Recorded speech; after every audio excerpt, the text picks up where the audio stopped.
Imagine drifting through space, surrounded by nothing but darkness and an endless expanse of dust and gas. No planets, no stars, just an ocean of cosmic material stretching for light years in every direction. But what if, hidden within these cold, desolate clouds, something was alive? What if, right now, deep in the vastness of space, microscopic organisms were thriving in conditions we once thought were completely uninhabitable? This isn't just science fiction, it's a real scientific question. Could life exist in interstellar clouds? And if so, what would that mean for everything we think we know about life in the universe? At first glance, interstellar clouds seem like the last place you'd expect to find life. These vast regions of space are filled with dust, gas, and complex molecules, but they're incredibly cold, with temperatures often just a few degrees above absolute zero. There's barely any pressure, no solid surface, and radiation constantly bombards everything inside. But here's the thing, life has a way of surprising us. We used to think life couldn't exist in the deep ocean, yet we found entire ecosystems around hydrothermal vents. We assumed nothing could survive inside nuclear reactors, but we discovered bacteria thriving in extreme radiation. Every time we set limits on where life can exist, nature proves us wrong. So, could life exist in interstellar clouds? To answer that, we need to break it down. First, we have to understand what these clouds are actually made of. Interstellar clouds are massive formations of gas and dust that drift between the stars. Some of them are called molecular clouds, which are dense enough to form new stars and planets. Others, known as diffuse clouds, are thinner and spread out across vast distances. The important thing about these clouds is that they contain the building blocks of life, organic molecules like amino acids, sugars, and even complex carbon chains. Scientists have detected these molecules floating in space, which raises a fascinating possibility. If these chemicals can exist in interstellar clouds, could they come together in the right way to form life? One of the biggest challenges is temperature. Interstellar clouds can be incredibly cold, sometimes reaching -260 degrees Celsius. At these temperatures, chemical reactions slow down dramatically. Life as we know it depends on chemical reactions happening at a reasonable pace, so extreme cold seems like a huge obstacle. But there's an interesting twist. Some scientists believe that cosmic rays, high-energy particles that zip through space, could provide just enough energy to trigger reactions, even in these freezing conditions. If that's the case, then interstellar clouds might not be as lifeless as they seem. Another big question is stability. For life to develop, molecules need time to interact and form complex structures. The problem is, interstellar clouds are constantly shifting. They can be stretched, compressed, or even blown apart by nearby supernovae. Any fragile organic structures forming in these clouds could be disrupted before they get the chance to evolve into anything more complex. But here's the thing, some parts of interstellar clouds can remain stable for millions of years. If life had even a small window of time to develop, could it take hold? Then there's the issue of water. Every form of life on Earth needs liquid water to survive, but in interstellar clouds, water exists mostly as ice. That might seem like a deal breaker, but it's not necessarily the end of the road. Some scientists propose that microscopic organisms could survive in tiny pockets of liquid water trapped within ice grains. These ice grains are constantly moving, colliding, and sometimes even warming up due to starlight or other radiation. Could that create brief moments where life could form? And what about alternative forms of life? We always assume that life needs water, carbon, and specific conditions to survive, but what if there were other ways for life to exist? Some researchers speculate that exotic forms of biochemistry, using things like silicon instead of carbon, could theoretically function in extreme environments. If that's true, interstellar clouds could be home to life forms completely unlike anything we've ever imagined. There's also a strange connection between interstellar clouds and Earth itself. Some scientists think that life on Earth might have actually started in space. This idea, known as panspermia, suggests that life, or at least the ingredients for life, could have originated in interstellar clouds and then been delivered to planets like Earth through comets or meteorites. If that's the case, then interstellar clouds aren't just places where life could exist. They might be the factories where life begins. So, how could we find out if there's life in interstellar clouds? One approach is to analyze the chemical composition of these clouds in more detail. Scientists use radio telescopes to detect specific molecules floating in space, and they've already found complex organic compounds. But to confirm life, we need more than just molecules. We need evidence of something actively replicating or metabolizing. That's much harder to detect from a distance. Another possibility is to look for physical structures that could indicate biological activity. Some scientists have proposed that certain patterns in interstellar dust grains might be the result of microbial life. If we could send a probe through one of these clouds and collect samples, we might finally get some answers. Of course, there's always the chance that life in interstellar clouds, if it exists, is so different from what we expect that we wouldn't even recognize it. What if it doesn't leave chemical signatures we understand? What if it exists in a form that's completely outside our current definition of life? That's one of the most exciting possibilities, because it means our understanding of biology might still be in its infancy. And then there's the biggest question of all. If life can exist in interstellar clouds, what does that mean for the rest of the universe? If even the coldest, most hostile parts of space can support life, then life must be everywhere. Not just on planets, not just on moons, but floating freely between the stars. That would change everything. It would mean the universe isn't just sprinkled with life, it's saturated with it. So, could there be life in interstellar clouds? Right now, we don't know for sure. But the more we learn about the chemistry of space, the more it seems like life might not be as rare as we once thought. Maybe, just maybe, the greatest discovery in human history is waiting for us, not on a distant planet, but in the vast, silent clouds drifting between the stars. The idea that life could exist in interstellar clouds is one of the most mind-bending possibilities in modern science. If true, it would mean that life isn't just something that emerges on planets. It could be something that drifts freely through space, surviving in the harshest conditions imaginable. But if there is life out there, how would it function? How would it sustain itself in an environment where there's no solid ground, no oxygen-rich atmosphere, and no protection from cosmic radiation? The answer might lie in the very molecules that make up these clouds. Interstellar clouds are rich in organic compounds, including some of the fundamental building blocks of life. Scientists have detected molecules like formaldehyde, hydrogen cyanide, and even amino acids, the very components needed to create proteins. This is significant because amino acids are essential for all known forms of life on Earth. If these same compounds exist in space, then the chemistry required for life isn't unique to planets like ours. It's a natural consequence of the universe itself. But let's take this a step further. If life can arise in interstellar clouds, how would it replicate? In space, things work very differently. Instead of traditional biology, life in interstellar clouds might rely on an entirely different form of replication, one that doesn't need water or even a solid structure. Some researchers have speculated about the possibility of dust-based life, in which complex molecules could assemble into self-replicating structures within tiny dust grains.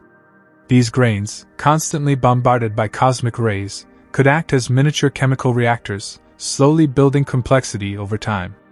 Then there's the question of energy. Every living thing we know of requires some form of energy to survive. Plants use sunlight, animals consume food, and even deep-sea microbes rely on chemical reactions to generate energy. In interstellar clouds, there's no sunlight, no food, and almost no energy sources that we would traditionally consider life-sustaining. However, there is one possible solution: cosmic radiation. High-energy particles constantly move through space, interacting with the dust and gas within these clouds. Some scientists believe that certain molecules could harness this radiation in a way similar to photosynthesis, converting it into usable energy. If such a process exists, it could be the key to life surviving in the void. Another intriguing possibility is that life in interstellar clouds might be more like viruses than traditional cells. Unlike bacteria or plants, viruses don't need to generate their own energy. They simply hijack other systems to replicate. If life in interstellar clouds follows a similar pattern, it might exist in a dormant state most of the time, only becoming active when it encounters the right conditions. This raises a fascinating question. Could interstellar clouds be full of microscopic, dormant life forms, waiting to find a suitable environment to thrive? This idea connects directly to the panspermia hypothesis, the theory that life on Earth may have originated in space. If microscopic organisms could survive in interstellar clouds, they might also be capable of hitching rides on comets, asteroids, or even interstellar dust grains. Over billions of years, these particles could travel immense distances, eventually reaching planets where conditions are right for life to take hold. Some researchers believe that this could explain how life began on Earth. Perhaps we weren't the starting point of life, but simply one of many worlds where it found a foothold. The more we learn about interstellar clouds, the more we realize how little we actually understand about the potential for life in the universe.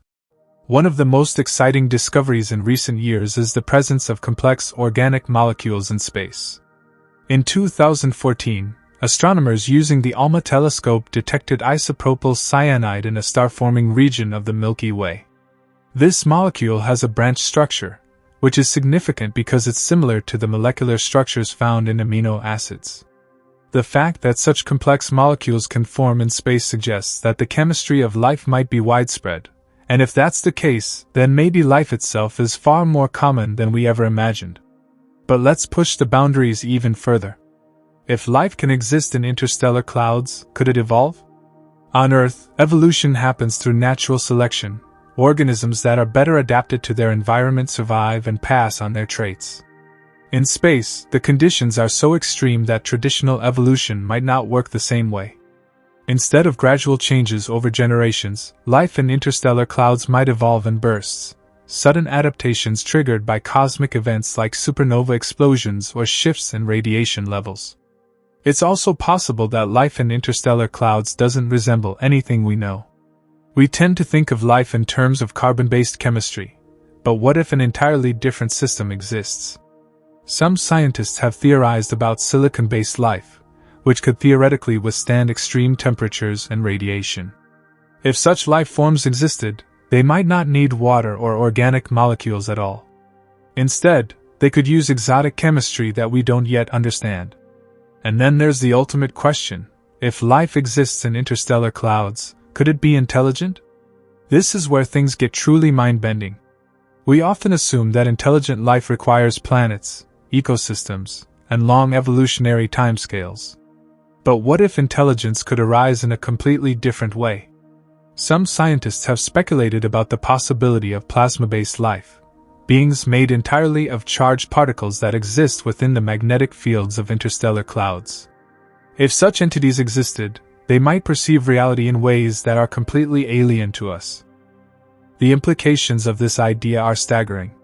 If intelligent life can exist outside of planets, then our entire search for extraterrestrial intelligence might be looking in the wrong places.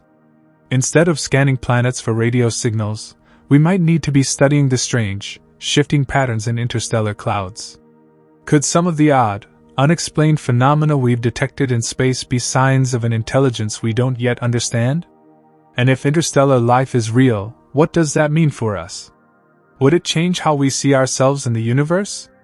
Would it prove that life is inevitable, that wherever the right chemistry exists, biology will eventually follow? Or would it challenge our entire definition of what life actually is?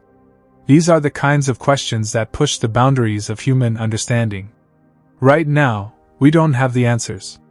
But with every new discovery in astronomy, chemistry, and astrobiology, we move closer to unraveling the mysteries of interstellar clouds. The more we look at space, the more we realize that life, whether on planets, in oceans, or drifting between the stars, might be the most natural thing in the universe. The idea that life could exist in interstellar clouds is not just a wild speculation, it's a possibility grounded in real science.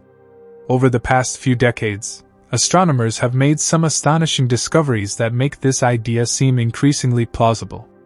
One of the most important revelations is the sheer complexity of organic chemistry in space.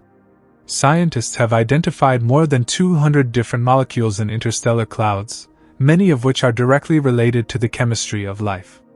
Some of these molecules are as simple as water and carbon monoxide, while others are surprisingly complex, including sugar-like molecules and even precursors to amino acids. But if life exists in interstellar clouds, what would it actually look like? Would it resemble anything we know on Earth, or would it be something so alien that we might not even recognize it as life? This is one of the biggest challenges in astrobiology, defining life itself. Most definitions of life involve characteristics like metabolism and response to stimuli. But what if there are forms of life that don't fit these criteria? Could there be entities in space that exist in a completely different state, something that doesn't have a physical body, but still processes information and interacts with its environment? Some researchers have proposed that if life exists in interstellar clouds, it might not be made of cells at all. Instead, it could exist as self-replicating molecules suspended in vast clouds of dust and gas. These molecules could form complex chemical networks, exchanging information in ways that mimic biological processes. In this scenario, life wouldn't be a solid object, it would be a constantly shifting pattern of chemistry, adapting and evolving within the cloud itself. Another possibility is that life in interstellar clouds might be structured around frozen water and hydrocarbons. Some regions of space are filled with icy grains coated in organic material. If the right conditions arise, these ice-coated particles could provide tiny pockets where chemical reactions take place. Over millions or even billions of years, these reactions could lead to increasingly complex molecules, eventually reaching a point where self-sustaining processes emerge. But could these life forms actually move? This is a fascinating question because movement is one of the hallmarks of life as we know it. On Earth, organisms move by using muscles, cilia, or other specialized structures. In space, where there's no gravity and no atmosphere, movement would have to work differently. One intriguing idea is that interstellar life could move by taking advantage of electromagnetic fields. The universe is full of charged particles, and interstellar clouds contain magnetic fields that stretch across vast distances. If a life form could somehow manipulate these fields, it might be able to drift through space, moving from one region of the cloud to another. And what about communication? If life exists in interstellar clouds, could it communicate in a way that we might detect? We often assume that communication requires sound or light, but in space, other mechanisms might be at play. Some scientists have suggested that interstellar life could use chemical signals, releasing specific molecules into the surrounding gas as a way to send messages. Others have even proposed that plasma-based life forms, if they exist, might generate electromagnetic waves that could be detected by our instruments. Then there's the question of longevity. Life on Earth is limited by factors like aging, predation, and environmental changes. But life in interstellar clouds might be effectively immortal. If a life form exists as a pattern of chemical interactions rather than a physical organism, it might be able to persist indefinitely, constantly adapting to new conditions as it drifts through space. This raises a mind-blowing possibility. Could some of the molecules we detect in interstellar clouds be the remnants of ancient alien life forms, still persisting in some strange, undetectable way? And here's another question. Could interstellar clouds be the birthplace of life itself? We tend to think of life as something that emerges on planets, but what if it actually starts in space? If complex molecules can form and persist in interstellar clouds, then maybe planets like Earth are simply places where life eventually settles, rather than places where it originates. This would completely change our understanding of life's origins. Instead of being a rare event that happens in specific conditions, life might be an inevitable consequence of cosmic chemistry, a natural part of the universe, emerging wherever the right molecules come together. This idea ties into one of the biggest questions in science. How did life begin on Earth? Many researchers believe that life started in Earth's oceans, where simple molecules gradually assembled into more complex structures. But if life can exist in interstellar clouds, then maybe the real answer is that Earth was simply seeded with life from space. This theory, known as panspermia, suggests that microscopic organisms or prebiotic molecules could have traveled to Earth on comets or asteroids, kickstarting the process that eventually led to all the life we see today. If this is true, then it raises an even bigger question: are we alone? If life exists in interstellar clouds, then it's possible that life exists throughout the universe, not just on planets, but in deep space itself. And if that's the case, then maybe the search for extraterrestrial life has been looking in the wrong places. Instead of scanning planets for signs of habitability, maybe we should be focusing on the vast, mysterious clouds of gas and dust that fill our galaxy. There's still so much we don't know about interstellar clouds and their potential to harbor life. But every new discovery brings us closer to answering these profound questions. In the coming decades, missions like the James Webb Space Telescope and next-generation space probes will allow us to study these clouds in unprecedented detail. We might finally detect the unmistakable chemical signatures of life, or even something far stranger, something that completely reshapes our understanding of what life can be. One thing is certain: the universe is far more complex and mysterious than we ever imagined. The more we learn about interstellar clouds, the more we realize that life, whether on planets, drifting through space, or existing in ways we can't yet comprehend, might be the rule, not the exception. If interstellar clouds can support life, we need to reconsider everything we assume about biology, evolution, and even the nature of intelligence. Life on Earth is shaped by gravity, atmosphere, and liquid water, but in deep space, these factors disappear. This means that any potential life in interstellar clouds must operate under an entirely different set of rules. For example, life on Earth relies heavily on liquid solvents like water to carry out chemical reactions. But in space, where temperatures can plunge to near absolute zero, liquid water is scarce. Could some other fluid, or even a non-liquid medium, serve the same purpose? One of the most promising candidates is molecular hydrogen. This simple molecule is abundant in interstellar clouds and could, in theory, act as a solvent for certain types of exotic chemistry. Another possibility is ammonia, which remains liquid at much lower temperatures than water. If a life form could use ammonia instead of water, it could potentially survive in the cold void of interstellar space. Even more bizarre is the idea that life might not need a liquid at all. Some scientists have speculated that dust particles coated in organic molecules could form intricate chemical systems capable of self-replication and evolution. If this is true, then life could exist in a state completely unlike anything we've ever encountered, more of a diffuse, ever-changing network of reactions rather than a single, well-defined organism. This idea challenges our traditional view of evolution as well. On Earth, life evolves through the gradual accumulation of genetic changes over time. But in interstellar clouds, where there's no DNA or RNA as we know it, evolution might take on a radically different form. Instead of passing down genes, interstellar life might evolve through the exchange of chemical fragments, with successful combinations persisting while others fade away. This kind of chemical evolution could drive the emergence of increasingly complex structures without ever requiring a single, stable genetic code. And what about intelligence? Could a life form that exists in the vastness of space ever develop some form of awareness? It seems almost impossible to imagine an intelligent species without a solid body, but intelligence itself is just a process, a way of organizing information and making decisions.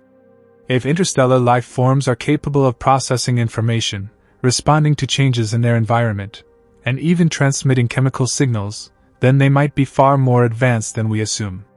Some researchers have even suggested that interstellar clouds themselves could act like massive neural networks, where individual molecules function as the equivalent of neurons, forming patterns that encode and process data on an unimaginable scale. This raises an unsettling question: if intelligence can exist in interstellar clouds, could it be watching us? If such a life form has had billions of years to evolve, it might have developed ways of sensing and interpreting signals from across the cosmos. Perhaps the vast molecular structures in space are more than just lifeless dust. They could be silent observers, witnessing the rise and fall of civilizations across the galaxy. But if interstellar life does exist, how could we detect it? Traditional methods of searching for life, like looking for oxygen or methane in planetary atmospheres, won't work in the middle of space. Instead, we might need to look for chemical imbalances that can't be explained by natural processes. If we find an interstellar cloud with an unusual concentration of complex organic molecules, especially ones that appear to be in equilibrium, this could be a sign of life at work. Another possibility is searching for anomalous electromagnetic signals. If interstellar organisms use electromagnetic fields for movement, communication, or even energy harvesting, they might leave behind detectable traces that our telescopes could pick up. There's also the question of how interstellar life might interact with planets. If life can survive in space, then it's possible that clouds of microscopic organisms have traveled across the galaxy for millions of years, seeding planets with the building blocks of life.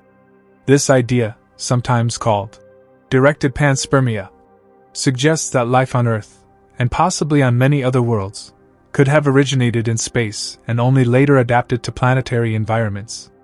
If this is true, then every living thing on Earth, from bacteria to humans, might ultimately be descendants of interstellar life forms.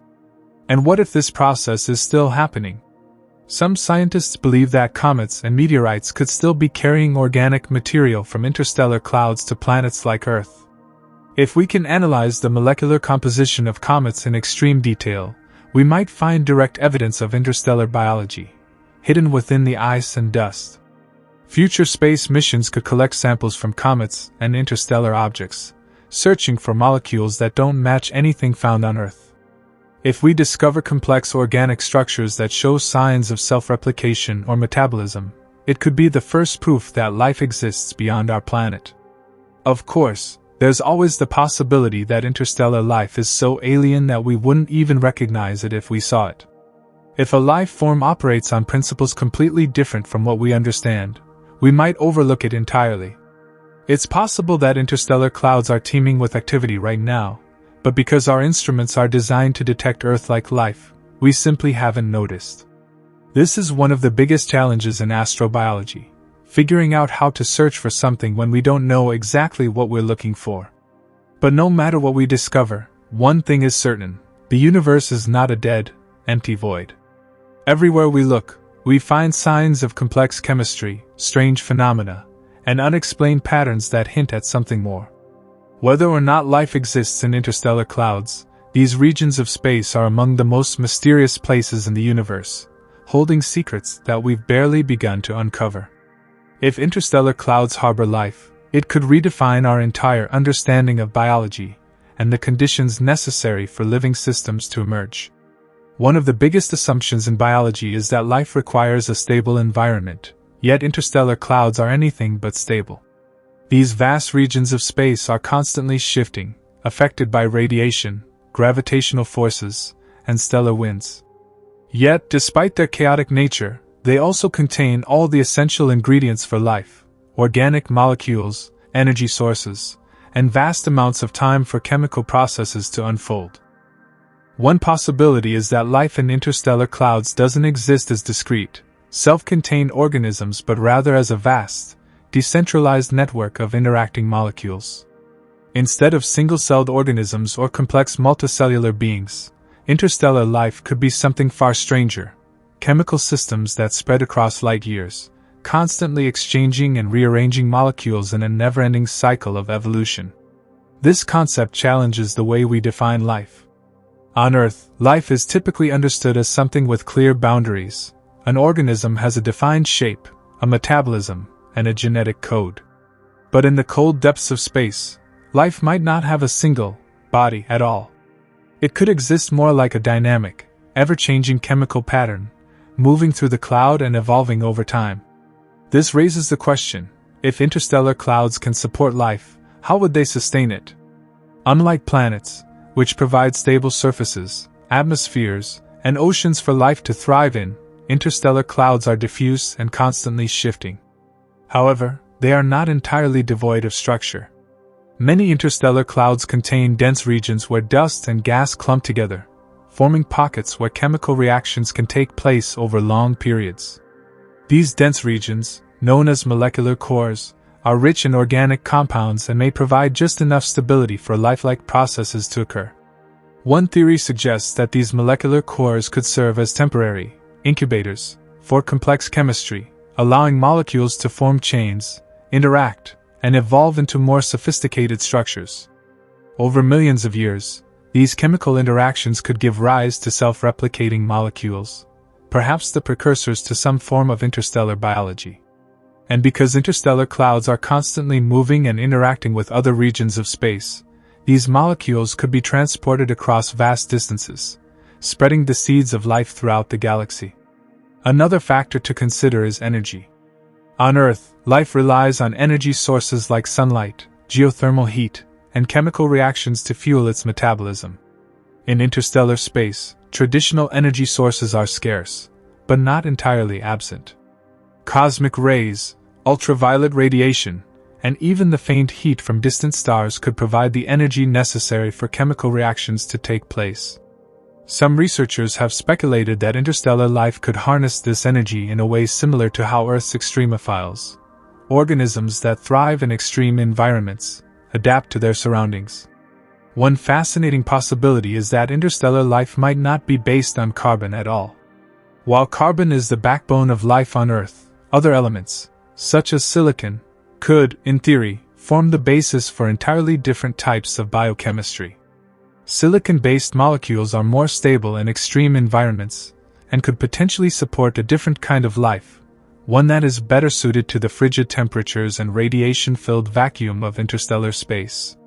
If silicon-based life exists, it might be fundamentally different from anything we've ever encountered, perhaps existing as self-replicating dust grains or molecular networks that span entire nebulae. This idea connects to a larger mystery. Could interstellar life be responsible for some of the strange phenomena we observe in space?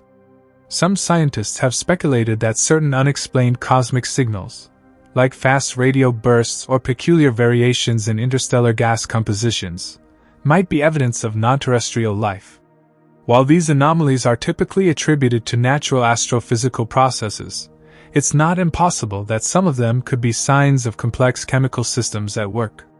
If interstellar life does exist, it might leave behind subtle traces in the way it alters the chemical makeup of its environment.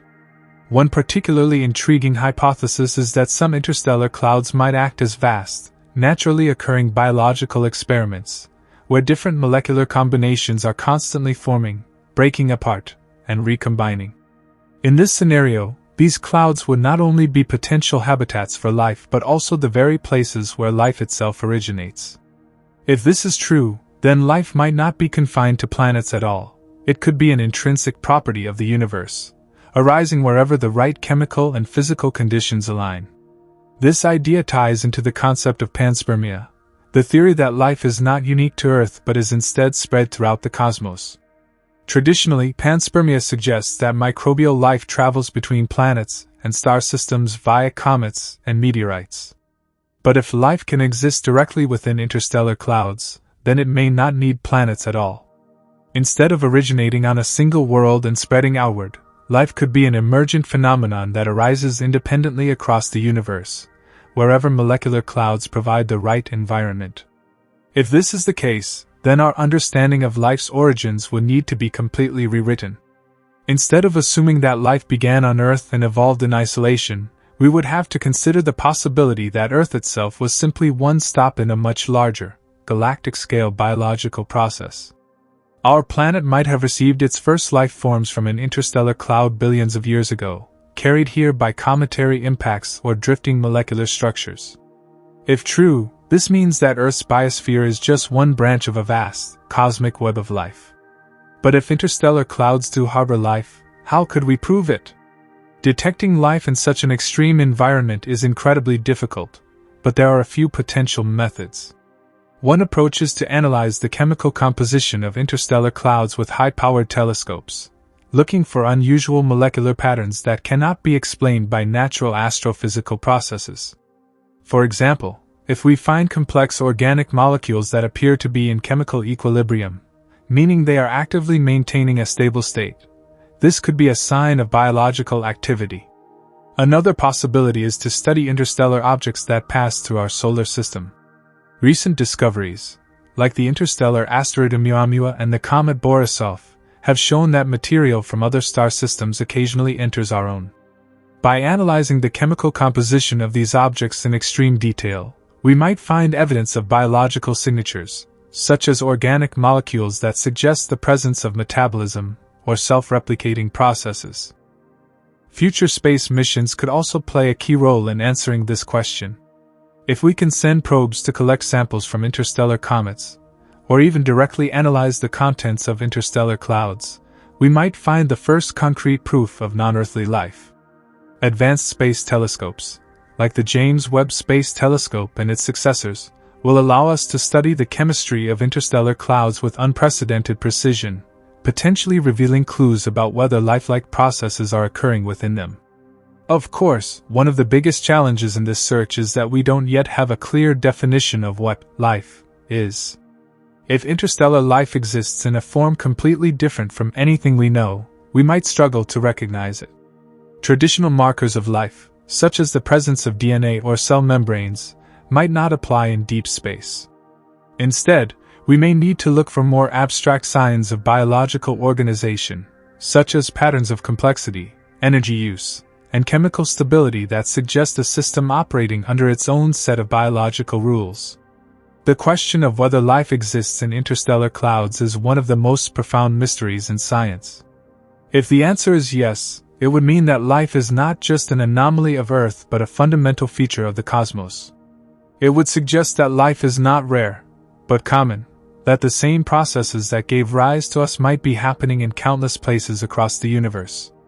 It would mean that the cold, dark spaces between the stars are not empty, but alive in ways we can barely begin to imagine. The implications of life existing in interstellar clouds would be staggering. It would mean that the universe is far more alive than we ever thought possible, and that the building blocks of life may not just be scattered randomly across space. They may be actively participating in a grand cosmic cycle of chemistry and evolution. If life can survive, or even originate, in the vast, cold, and radiation-filled environments of interstellar space, then it might be far more resilient and adaptable than we ever imagined. It would mean that life isn't confined to the comfortable, warm conditions of Earth-like planets, but can thrive in the most extreme and unexpected environments. One of the biggest challenges in proving this idea is that interstellar clouds are incredibly distant and diffuse, making direct observations difficult. Most of what we know about them comes from analyzing the light that passes through them, which allows us to detect the presence of various molecules. Over the past few decades, astronomers have found a surprising number of complex organic molecules within these clouds, including amino acids, which are the building blocks of proteins. The fact that these essential molecules can form naturally in space suggests that the chemistry needed for life is widespread and may not require planetary environments at all. But could these molecules go beyond just being simple chemicals and actually form self-sustaining, evolving systems? That's where things get speculative, but not impossible. One idea is that interstellar clouds act as vast, slow-moving chemical laboratories, where reactions take place over millions or even billions of years. The extremely low temperatures in these clouds slow down chemical reactions, but they also allow complex molecules to form without being immediately destroyed. Over time, these molecules could become more structured and develop self-replicating properties, leading to the first primitive forms of interstellar life. If this process occurs, then the very nature of life in space could be radically different from anything we see on Earth. Instead of cells and DNA, interstellar life might be based on self-organizing networks of molecules that interact in a decentralized way, forming what could be considered a kind of molecular intelligence. These networks might drift through space, absorbing energy from cosmic rays or ultraviolet light and evolving new chemical structures as they go. They might not have clear physical boundaries like organisms on Earth, but instead exist as ever-changing patterns of molecules spread across light years. This raises a profound question. If interstellar clouds can support life, could they also serve as a mechanism for spreading it throughout the galaxy? If these molecular networks develop self-replicating properties, they might be carried from one region of space to another by the movement of the clouds themselves. Over millions of years, these drifting lifelike systems could be deposited onto young planets, seeding them with the raw ingredients for biology. This could provide a new perspective on the origins of life on Earth. Perhaps our own planet was infected by molecular life forms that originated in deep space. This idea connects closely to the theory of panspermia, which suggests that life is not an isolated phenomenon on individual planets, but instead a process that occurs on a galactic scale. Traditionally, panspermia has been thought of in terms of microbes hitching rides on asteroids and comets, surviving the harsh conditions of space and eventually landing on planets where they can thrive. But if life can exist directly within interstellar clouds, then the process could be much more fundamental. Instead of being transported by solid objects, the essential molecules of life could travel freely through space, spreading through the galaxy like cosmic seeds waiting for the right conditions to take root. One of the most intriguing aspects of this possibility is that it aligns with the discovery of organic compounds in meteorites and comets. Some meteorites that have fallen to Earth contain amino acids and other complex molecules that seem to have originated in space. If these molecules formed within interstellar clouds and were later incorporated into asteroids and comets, it would provide strong evidence that the chemical foundations of life are widespread throughout the cosmos. It would also suggest that planets like Earth are not special in their ability to develop life. Rather, they are just one of many possible locations where interstellar chemistry can take the next step toward biological complexity.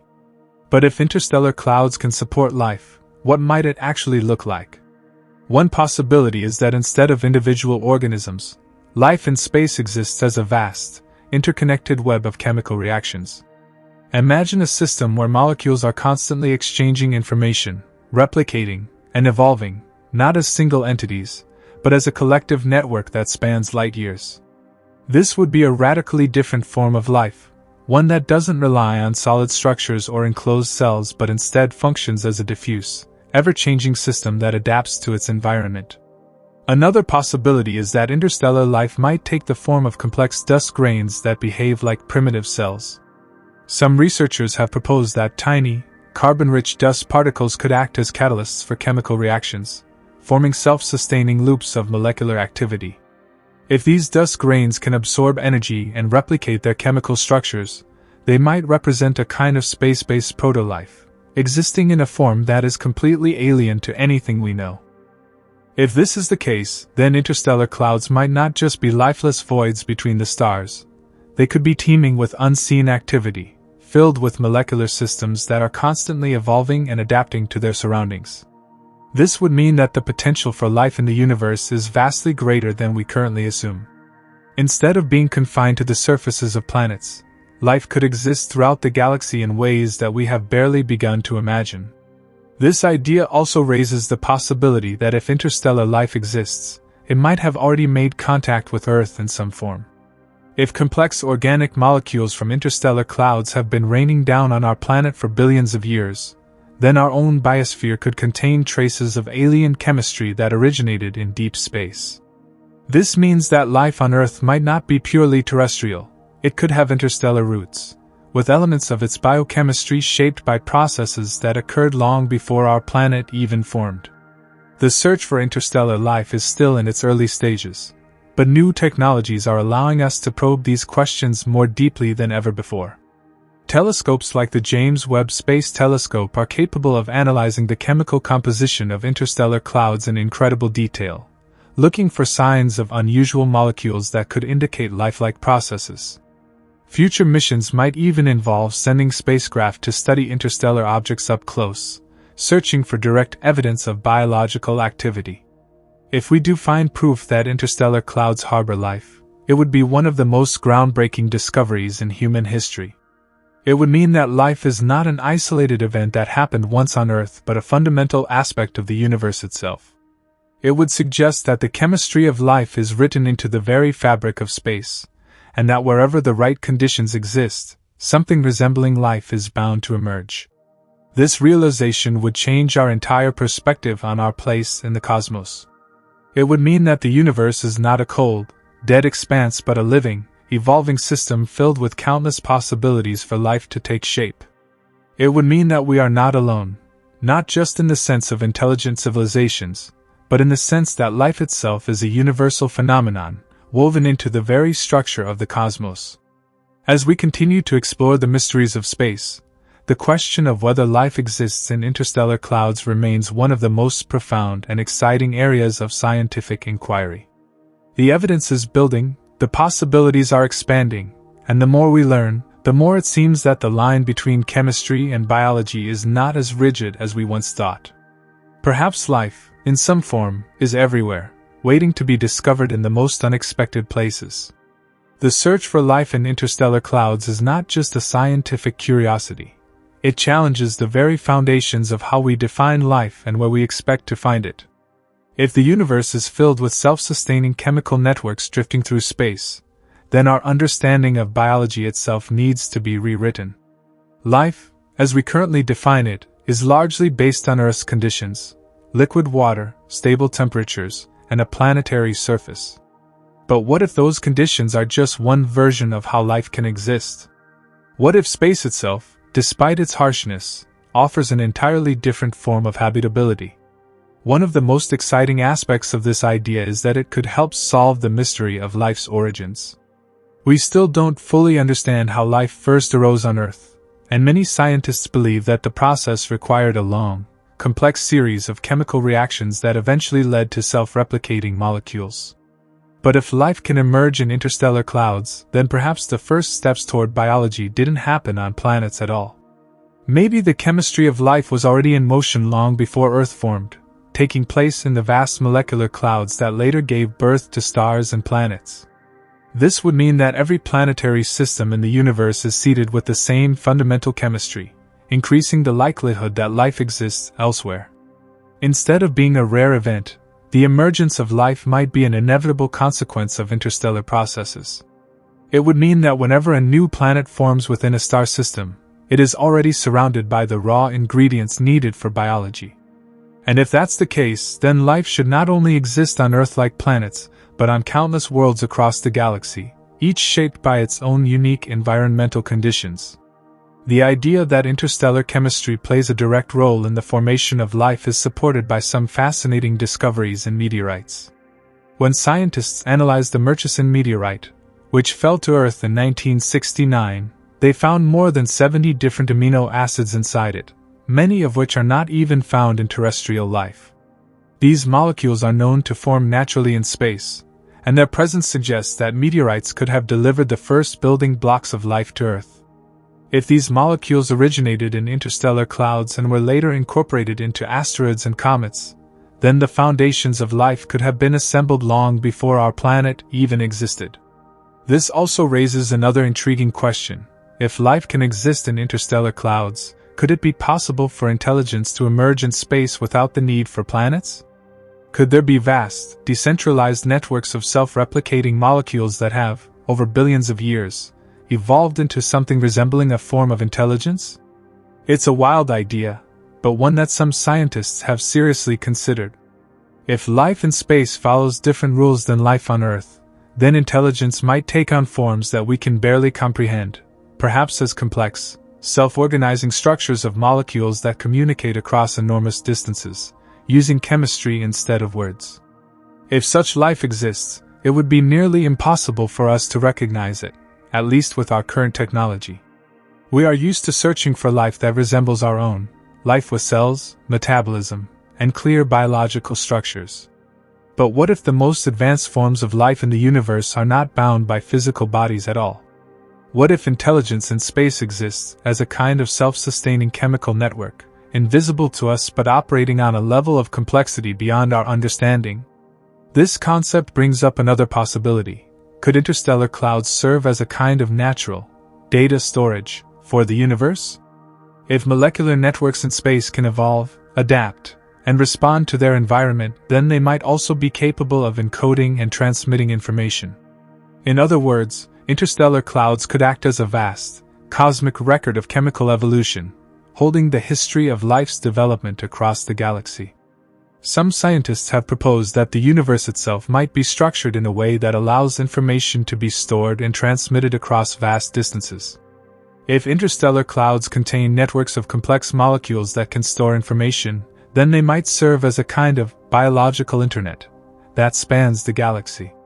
Perhaps advanced civilizations, if they exist, have even found ways to interact with these molecular systems, using them as a means of communication or even as a method for preserving knowledge beyond the limits of planetary lifetimes.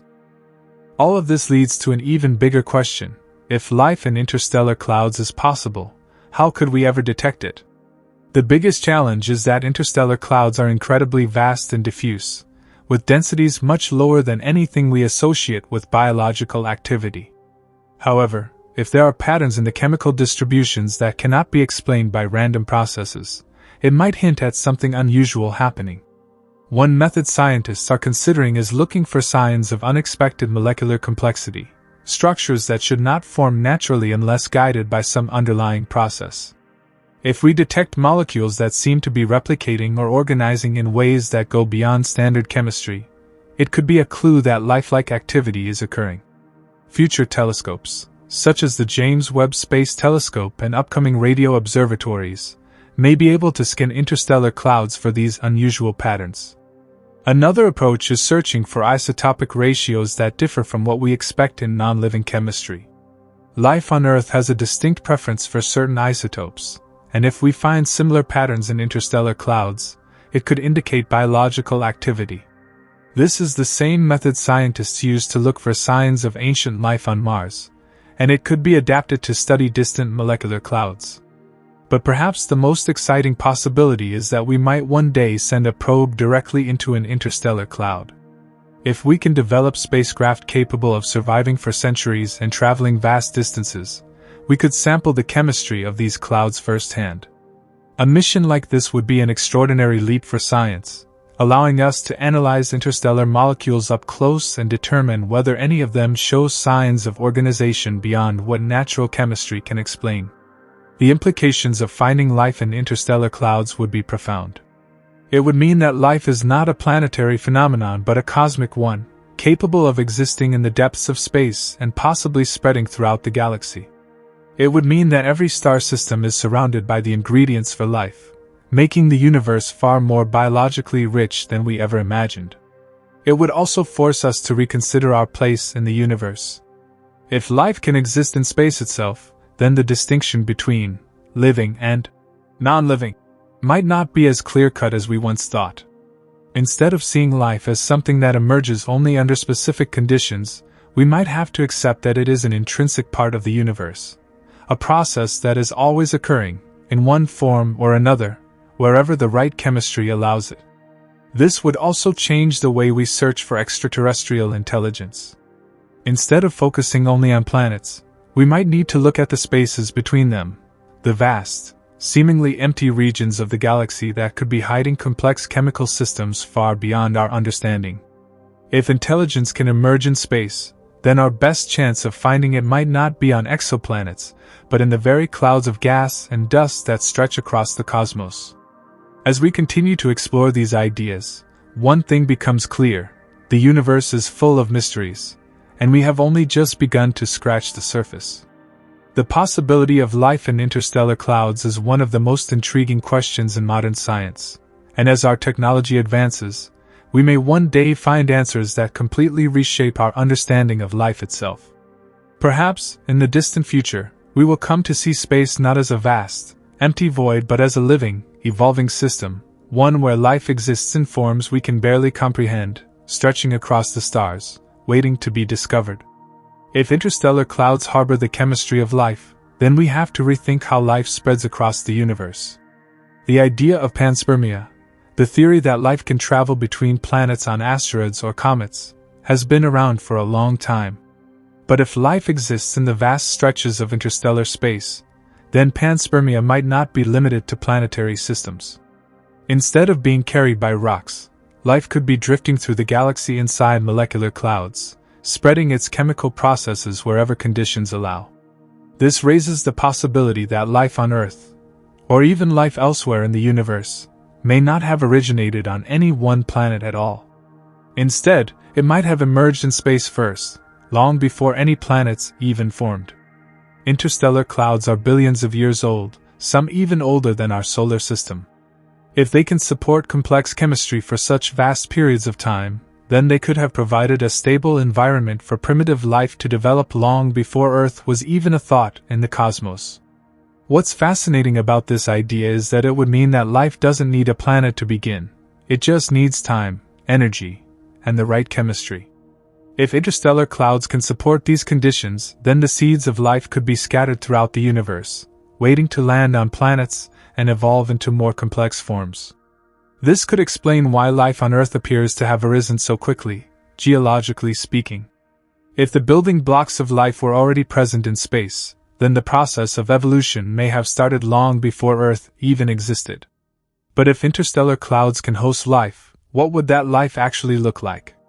This is where things get really strange because it forces us to consider biological forms completely unlike anything we know.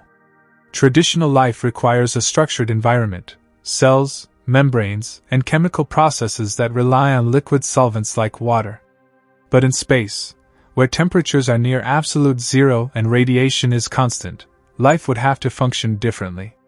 Some scientists speculate that life in interstellar clouds could be based on self-replicating chemical reactions rather than cellular structures.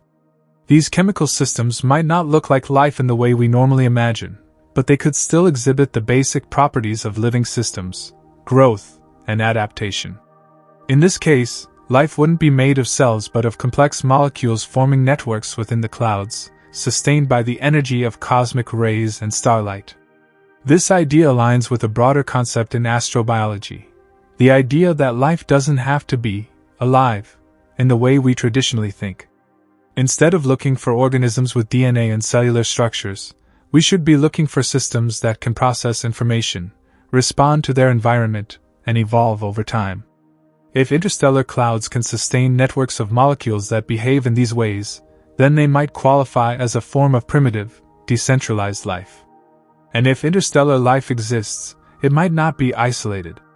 It's possible that different regions of the galaxy host different variations of these molecular life forms, each shaped by the unique chemical environments of their respective clouds.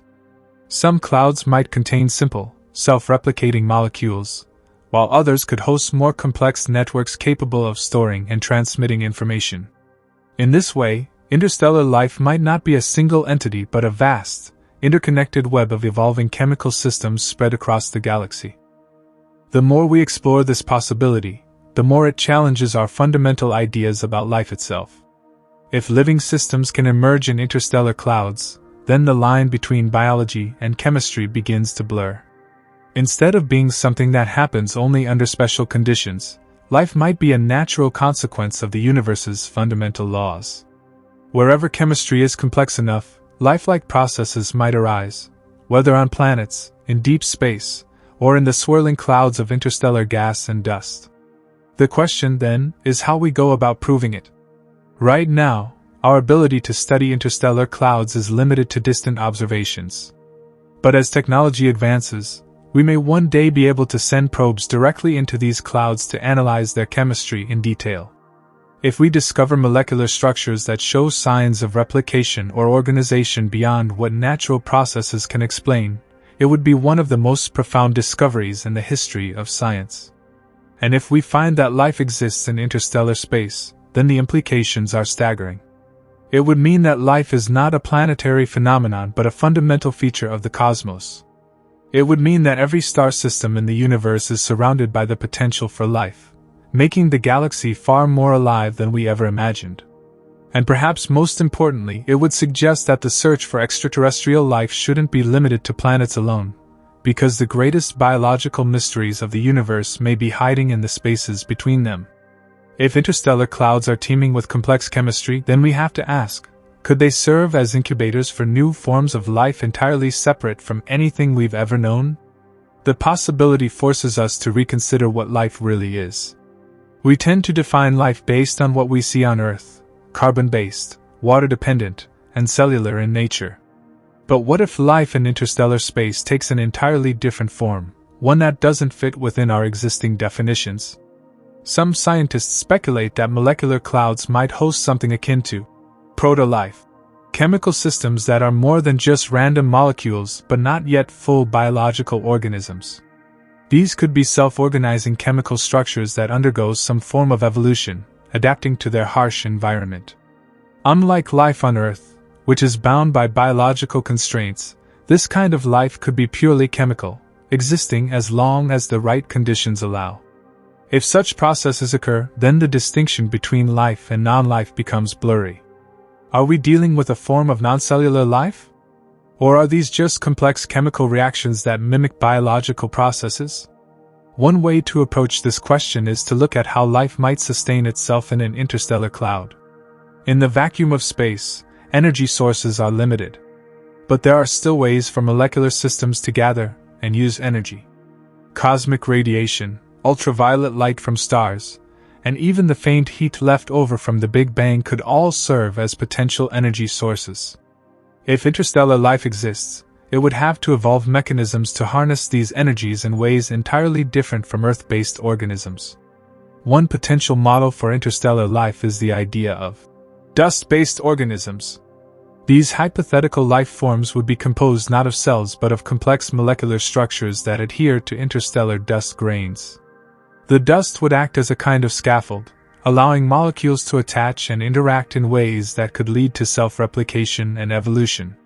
These structures might grow by accumulating more molecules from the surrounding cloud, much like how life on Earth grows by consuming nutrients. But instead of water, these organisms might rely on exotic solvents like liquid methane, or even function in entirely dry conditions, using electromagnetic forces to bind molecules together. Another model suggests that life in interstellar clouds could take the form of free-floating molecular networks. These would be vast, web-like structures of organic molecules that exchange information and energy across great distances. Unlike single organisms, these networks wouldn't be confined to a specific location or structure. Instead, they would function more like decentralized systems, with different parts of the network taking on different roles. This could allow for a kind of collective intelligence, where molecular clusters work together to optimize survival in the extreme conditions of deep space. The implications of such life are profound. If networks of self-replicating molecules exist in interstellar clouds, then they might be able to drift between star systems over millions or even billions of years. This could mean that life isn't just a planetary phenomenon but a galactic one. Lifelike chemistry could be continuously forming, evolving, and spreading throughout the cosmos, waiting for the right conditions to become something more complex. This idea challenges the notion that life must emerge within a single, stable environment. Instead, it suggests that life could be a constant, ongoing process occurring throughout the universe. But if interstellar life does exist, could we ever detect it? Right now, our best tools for studying interstellar clouds involve radio telescopes, which allow us to analyze their chemical composition from afar. Scientists have already detected complex organic molecules in these clouds, including amino acids, which are the building blocks of proteins. But finding molecules is one thing, proving that they are part of a living system is another. To confirm interstellar life, we would need to identify patterns of molecular organization that cannot be explained by natural chemistry alone. We would need to find evidence of replication, adaptation, or information storage, signs that a system is doing more than just existing and is actively processing information like a living thing. Future missions might one day allow us to send probes into interstellar space to collect and analyze samples directly. If we discover molecular structures that show signs of organization beyond what random chemistry can explain, it would completely change our understanding of the universe. And if we find something even more extraordinary, molecular systems that are actively evolving in space, it would mean that life is not confined to planets, but is a fundamental feature of the cosmos itself. This realization would force us to reconsider everything we thought we knew about life.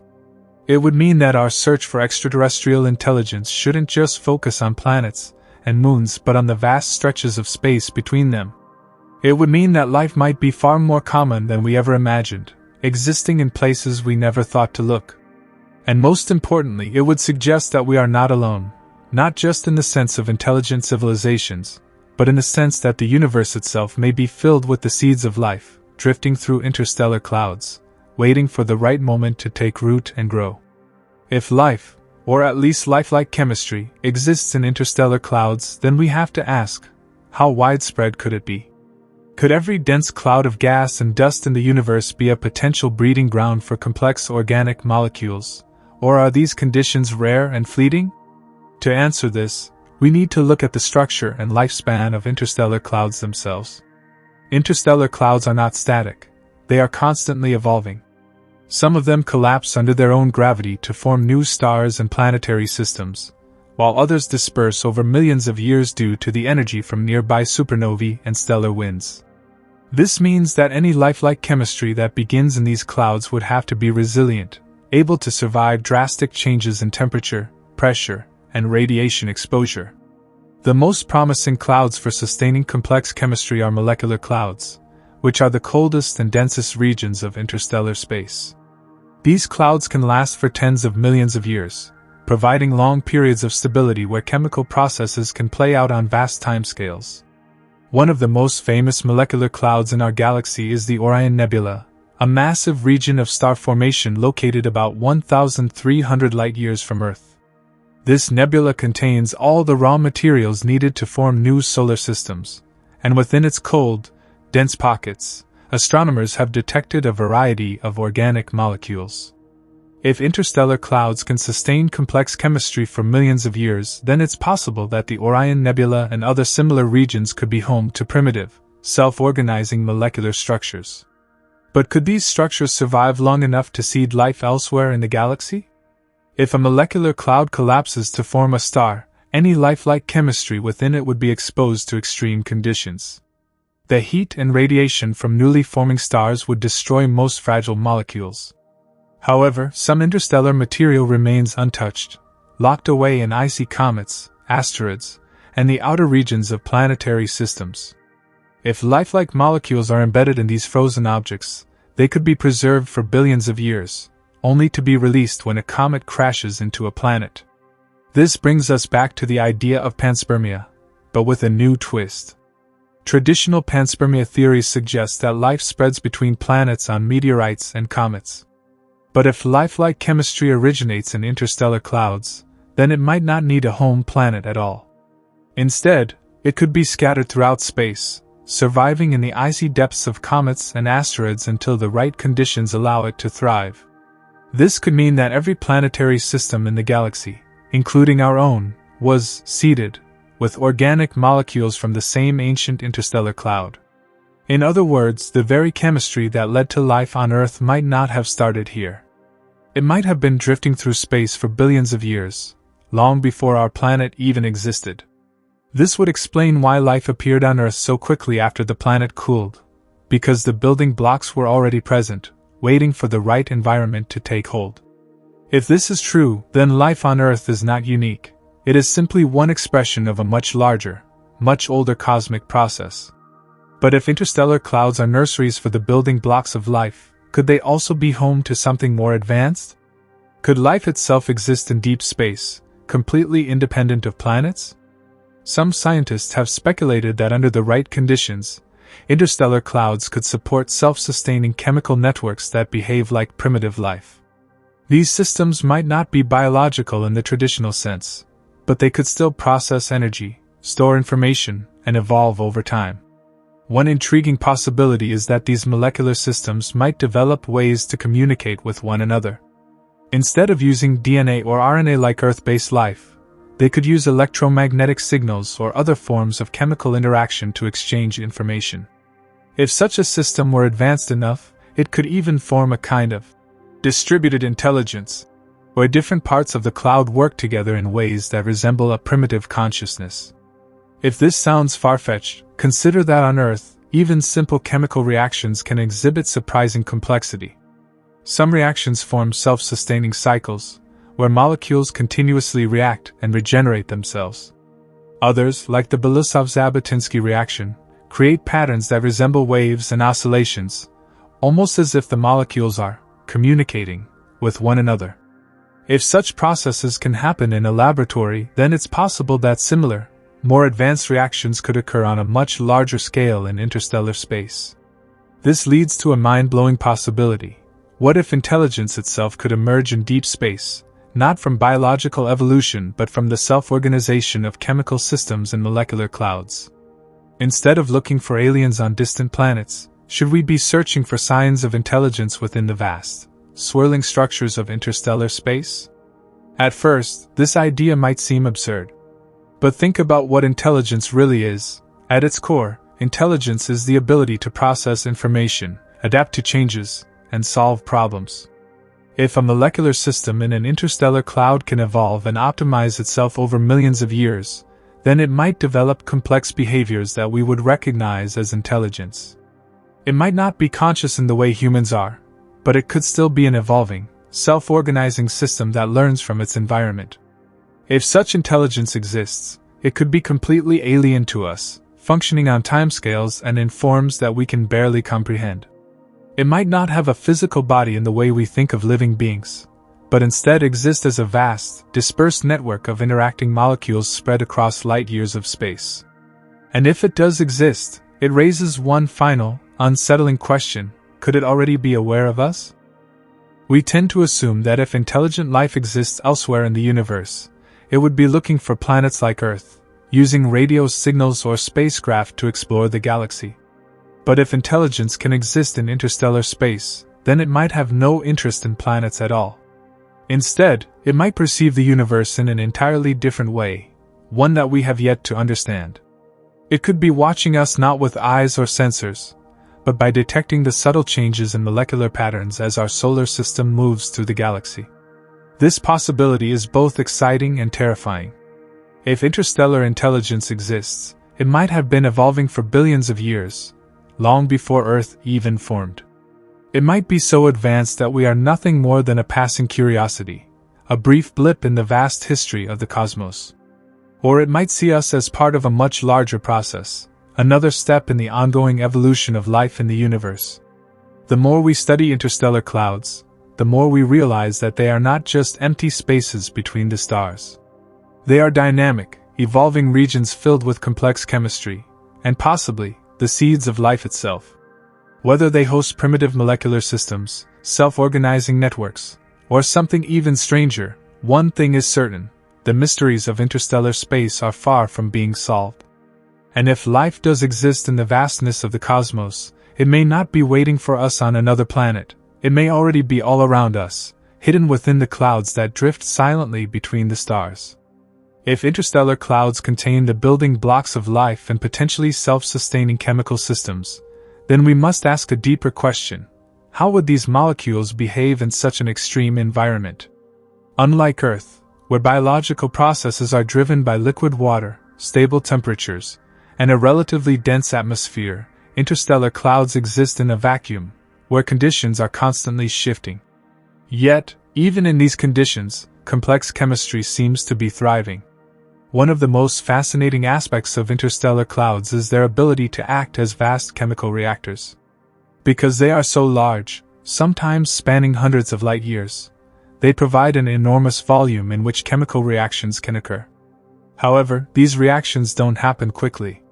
The density of particles in a molecular cloud is incredibly low, often just a few hundred molecules per cubic centimeter, which is a near vacuum compared to Earth's atmosphere.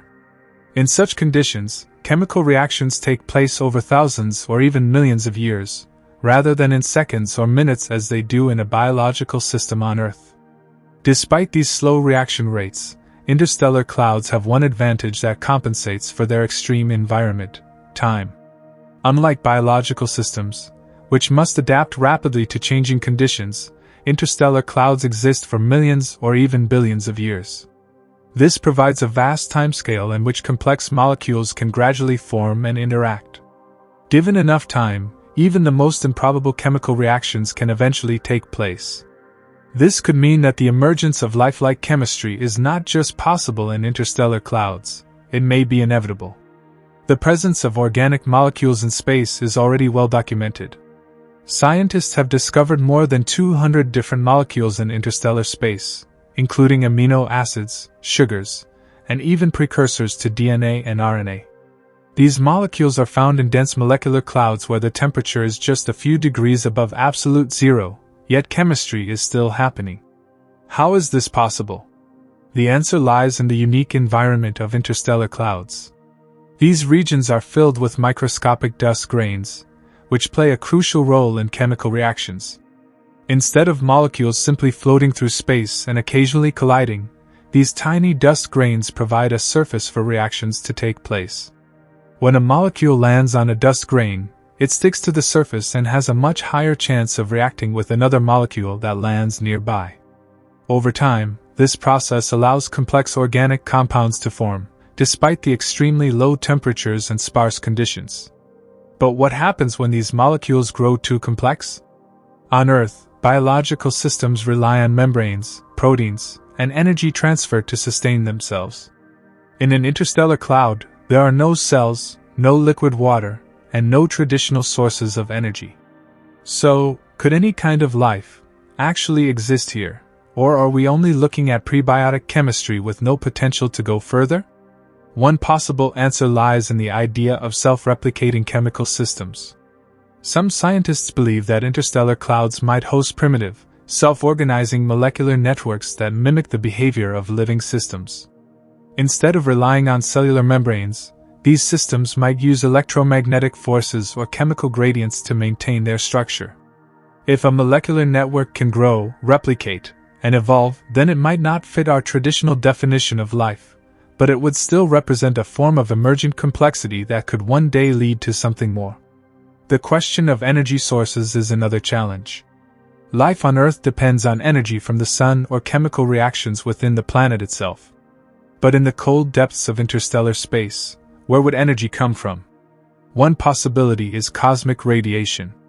While high-energy radiation is typically destructive to biological systems, it can also drive certain types of chemical reactions. Some molecules in interstellar clouds absorb ultraviolet radiation from nearby stars, triggering reactions that form more complex compounds. If these reactions can be harnessed in a structured way, they might provide a primitive form of metabolism for molecular networks in space. Another possibility is the role of shock waves. When a supernova explodes, it sends powerful shock waves through interstellar space, compressing gas clouds and heating them up. These sudden bursts of energy can trigger chemical reactions on a massive scale, potentially giving rise to more complex organic structures. If a molecular network can survive these conditions and adapt to them, it might be able to persist and even grow in the ever-changing environment of interstellar space. But what if these molecular systems aren't just isolated chemical reactions? What if they are interacting, exchanging information, and even influencing their surroundings in ways we don't yet understand? If self-sustaining chemical networks exist in interstellar clouds, they might not be truly alive by our standards, but they could still be a form of primitive intelligence.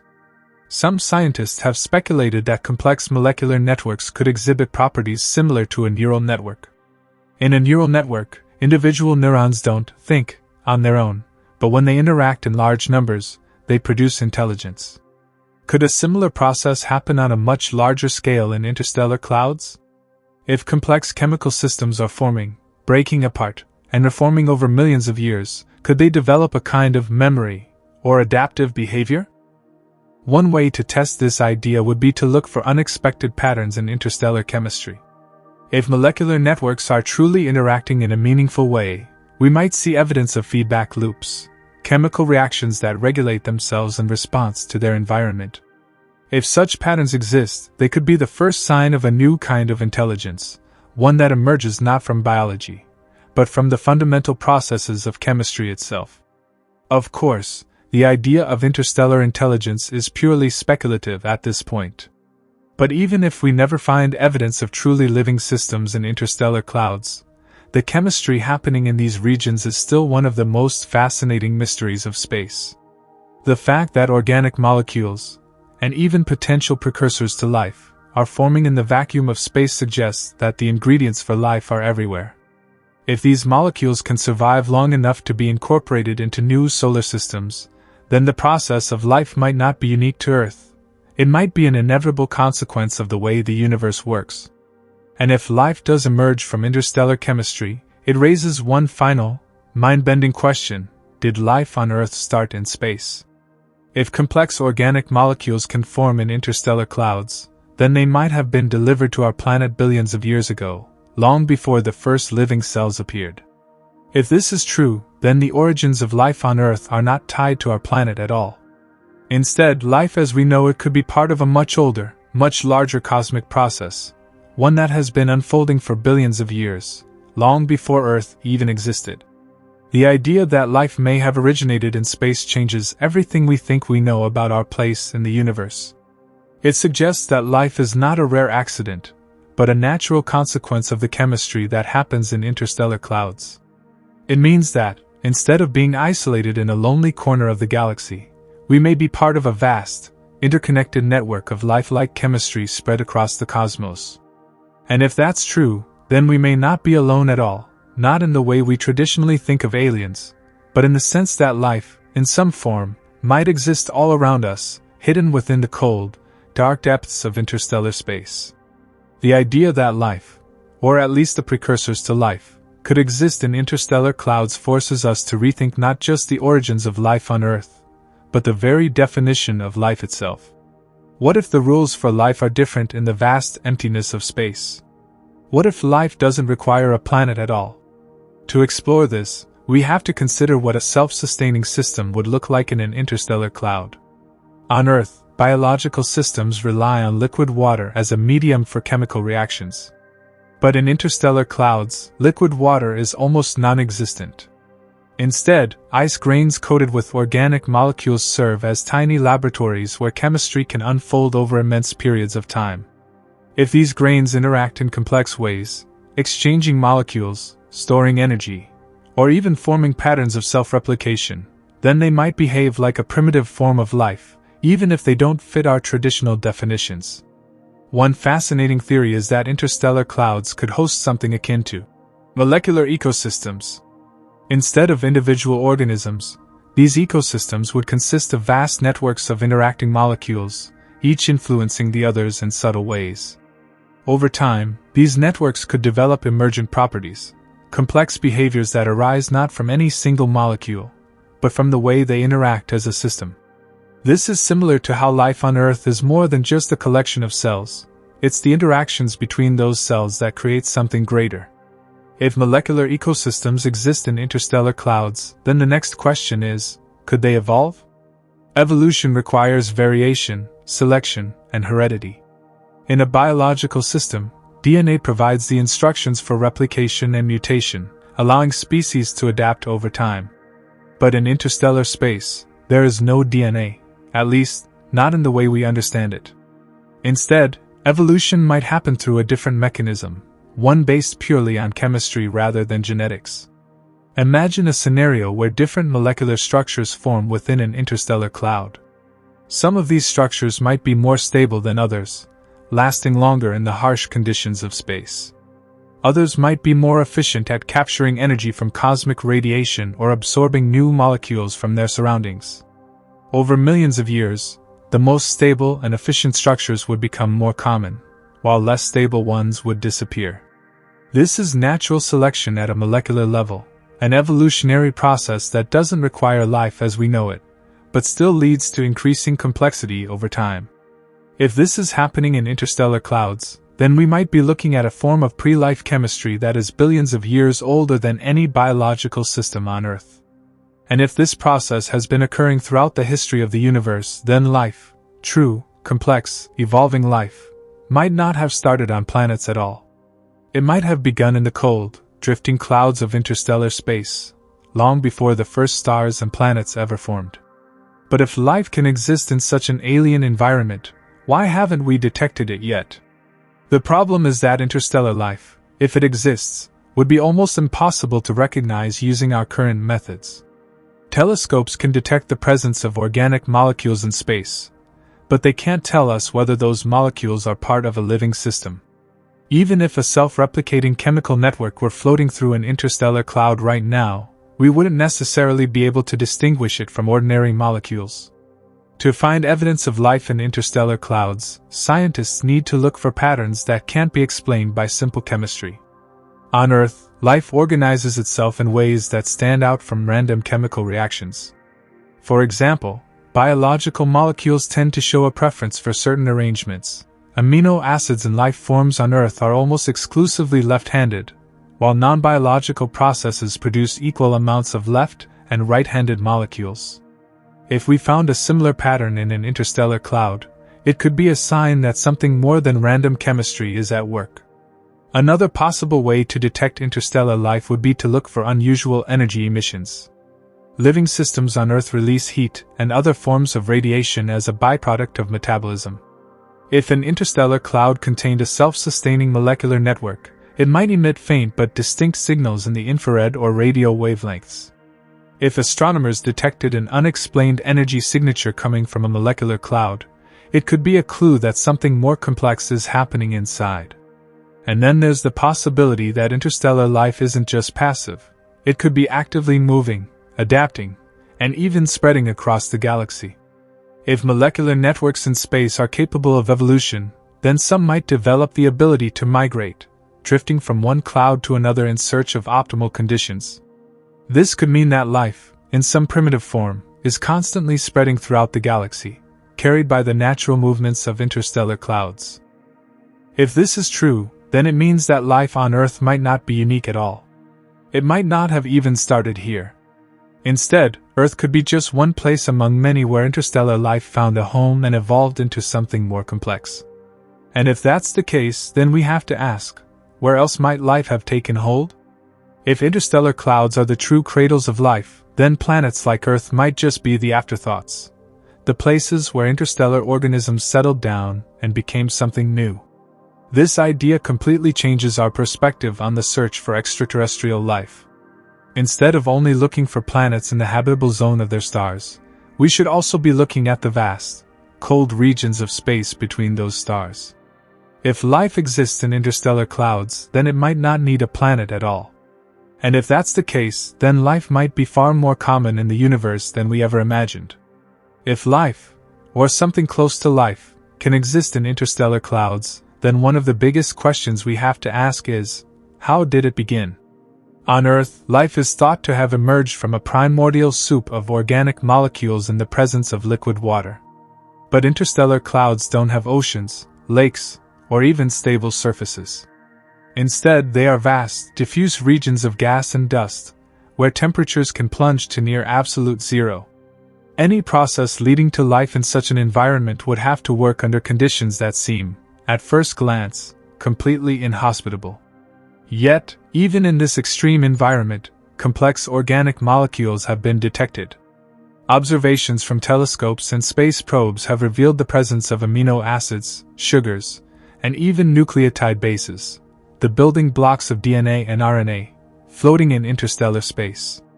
These molecules likely form through a combination of chemical reactions on the surfaces of icy dust grains, radiation-driven synthesis, and shock waves from supernovae or stellar winds. Over millions of years, these reactions create increasingly complex molecules, laying the foundation for the chemical evolution of life. One particularly intriguing idea is that interstellar clouds might serve as massive reaction chambers where these molecules interact and gradually form self-sustaining systems.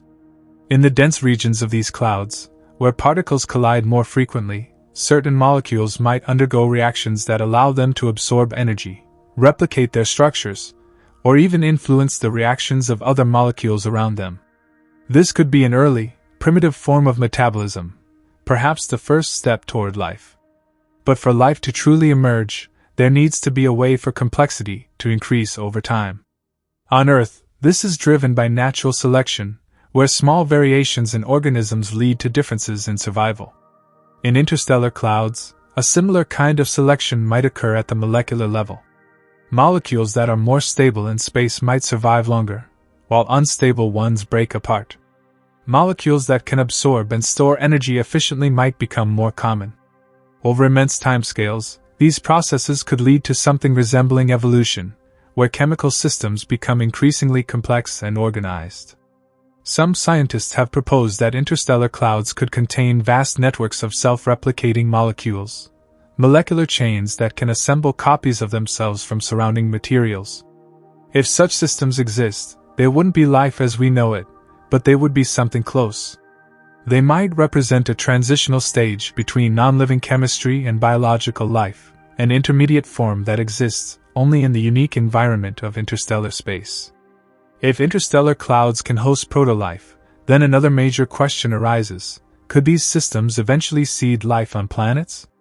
The idea that life's building blocks came from space is known as panspermia, and it suggests that comets, asteroids, or even interstellar dust could have carried organic molecules, or even primitive life forms, across vast distances, eventually depositing them onto young planets where they could take root and evolve.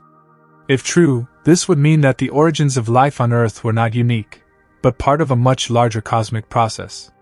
It would mean that the seeds of life are scattered throughout the galaxy, waiting for the right conditions to grow into something more complex. And if that's the case, then life might not just exist on planets like Earth, it might be widespread across the universe, hidden in the cold, drifting clouds of interstellar space. But how could we ever prove this? Detecting complex, self-replicating molecules in interstellar clouds is a daunting challenge. Our telescopes can analyze the chemical composition of these clouds, but they can't directly observe molecular interactions happening in real time. To truly understand what's going on inside these clouds, we might need to send probes to sample their contents, capturing molecules and analyzing their structures up close. Future space missions might involve spacecraft equipped with advanced spectrometers and particle analyzers, capable of detecting not just individual molecules, but the patterns and interactions that suggest something more complex at work. If we ever find a repeating molecular structure, something too organized to be a product of random chemistry, it could be the first real evidence that interstellar clouds are more than just regions of gas and dust. And if we do find evidence of proto-life in these clouds, it would completely change our understanding of the universe.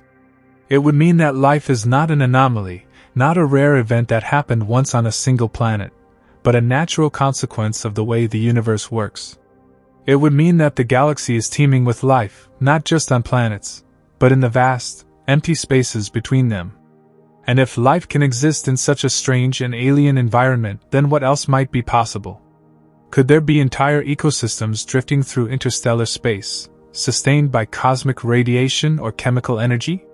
Could there be forms of intelligence that evolved in ways completely unlike anything we know? If interstellar clouds can harbor the precursors of life, then the possibilities for what life might be are far greater than we've ever imagined. If interstellar clouds can serve as breeding grounds for complex chemistry, possibly even leading to proto-life, then the implications for astrobiology are staggering. It would mean that the fundamental processes that give rise to life are not confined to planetary surfaces, but are instead a widespread, galactic phenomenon. The vastness of interstellar space, once thought to be a barren void, could instead be a cosmic laboratory where molecular evolution is constantly unfolding. But if interstellar clouds can host the precursors of life, then how stable are these conditions? One major challenge is the intense radiation found in deep space.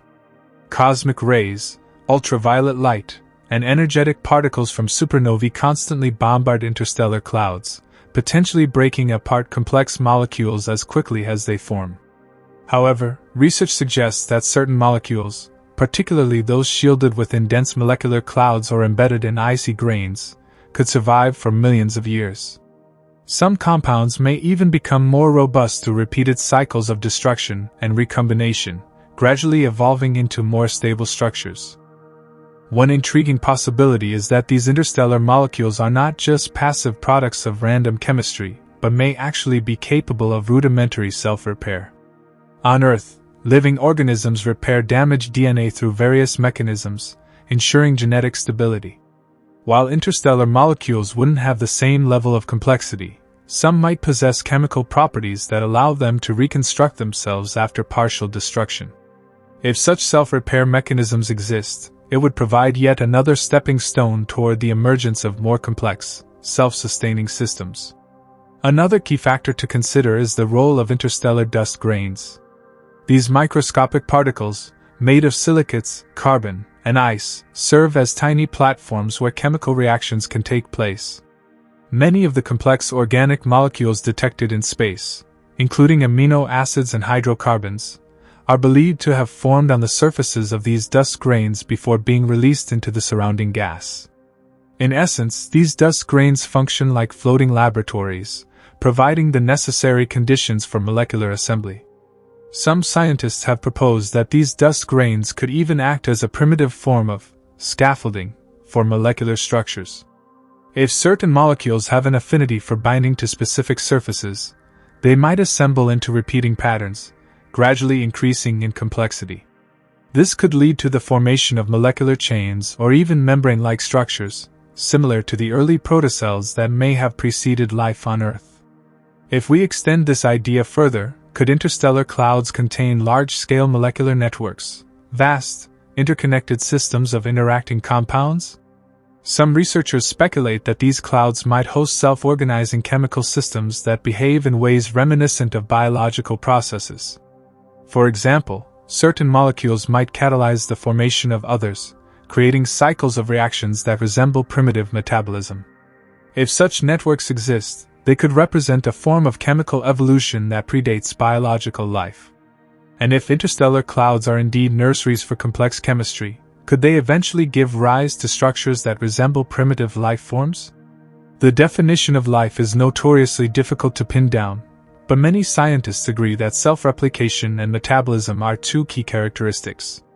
If a molecular system can make copies of itself and use energy from its environment to drive chemical reactions, it could be considered a precursor to life.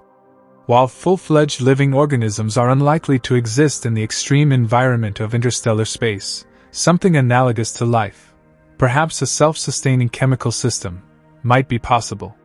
This raises another fascinating question. If interstellar clouds can host the building blocks of life, could they also serve as a distribution system for these molecules throughout the galaxy? The idea of panspermia suggests that life, or at least its ingredients, may be spread from one planetary system to another by comets, asteroids, and interstellar dust. If complex molecules form in interstellar clouds, they could eventually become incorporated into new solar systems, seeding young planets with the raw materials for life. In this scenario, life on Earth may not have originated entirely on our planet. Instead, the basic components of life may have been delivered by cosmic debris that formed in interstellar space millions or even billions of years before the Earth existed. If this is the case, then life as we know it is not an isolated event but part of a grander cosmic process, one that has been occurring across the universe for billions of years. But if interstellar clouds can produce and spread organic molecules, could they also be responsible for something even more extraordinary? Some scientists have speculated that highly complex, self-sustaining chemical systems might persist in space for long periods, potentially evolving over time.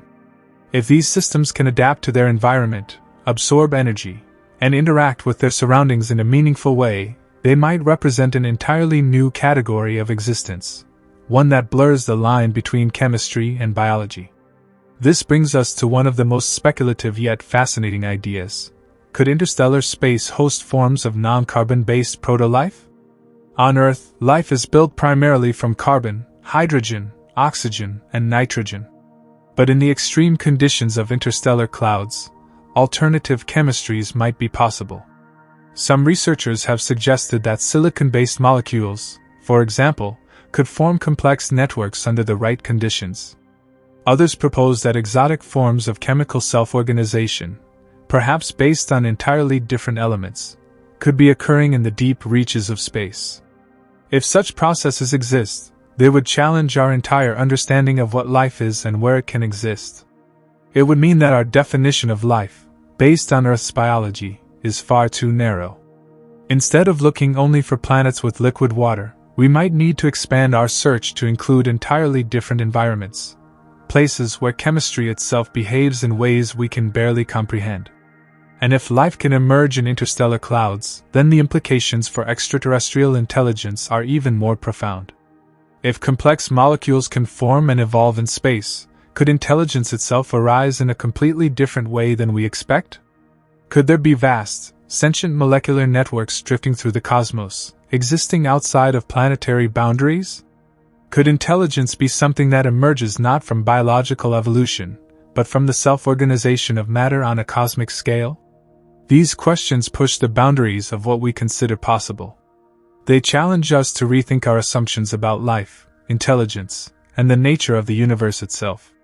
And if we ever find evidence, no matter how small, that interstellar clouds can support the precursors of life, it will be one of the most groundbreaking discoveries in history. Because if life can exist in the cold, drifting void of interstellar space, then it can exist anywhere. And that means we are not alone. The idea that life, or at least something resembling it, could exist in interstellar clouds forces us to rethink not only where life can arise but also how it spreads across the cosmos. If molecular precursors to life can form in deep space, then they could be drifting between the stars, waiting for the right conditions to take the next step toward biological complexity. Some scientists speculate that interstellar clouds could serve as the initial incubators for life, with planetary surfaces merely providing the final conditions necessary for full biological systems to emerge. This idea ties closely into the concept of cosmic evolution. Just as stars evolve, explode, and distribute their elements into space, organic molecules might undergo a similar process, forming in interstellar clouds, accumulating complexity, and eventually becoming part of planetary systems.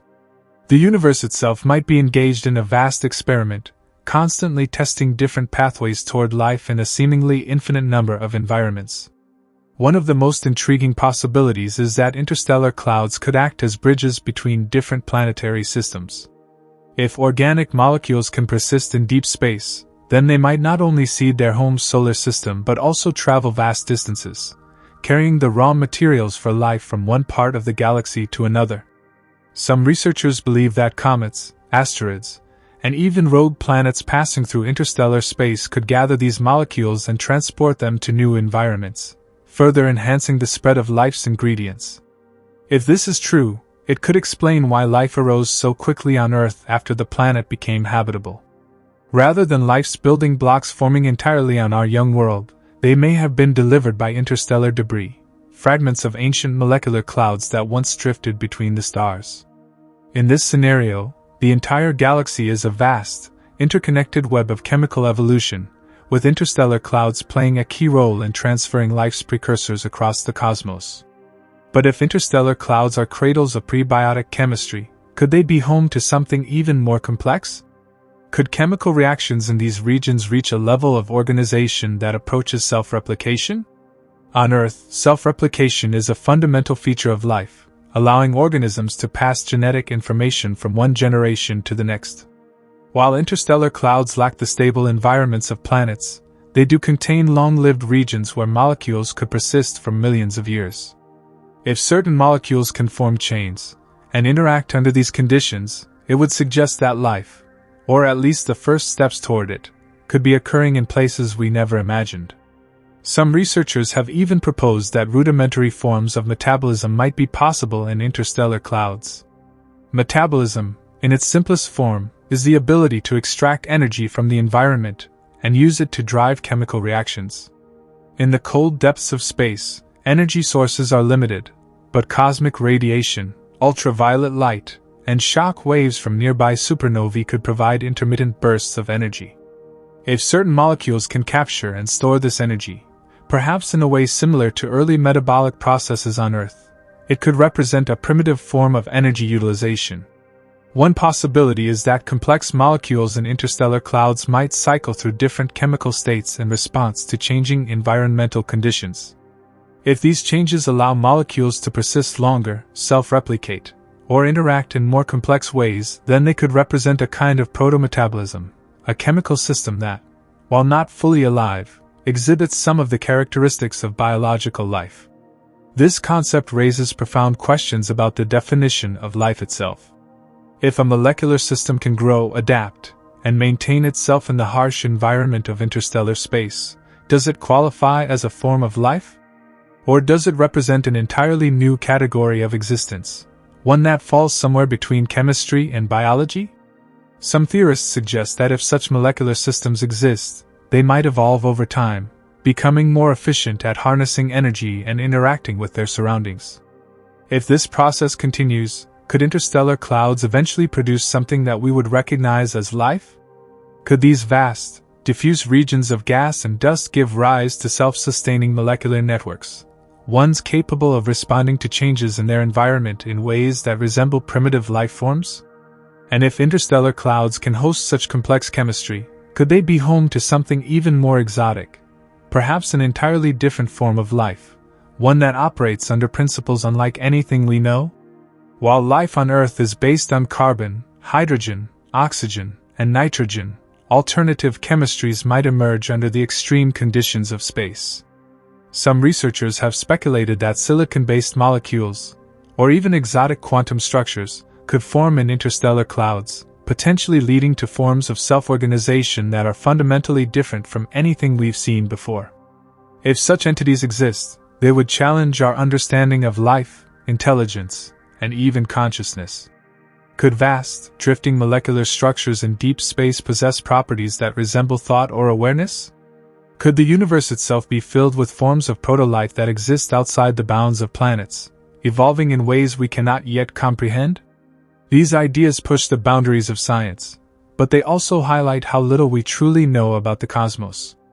As we continue to study interstellar clouds, we may uncover evidence that life, or something very much like it, can emerge in the depths of space. And if we do, it will change everything we thought we knew about the origins of life, the potential for extraterrestrial existence, and our place in the universe. Because if life can exist in interstellar clouds, then the cosmos is far more alive than we ever imagined.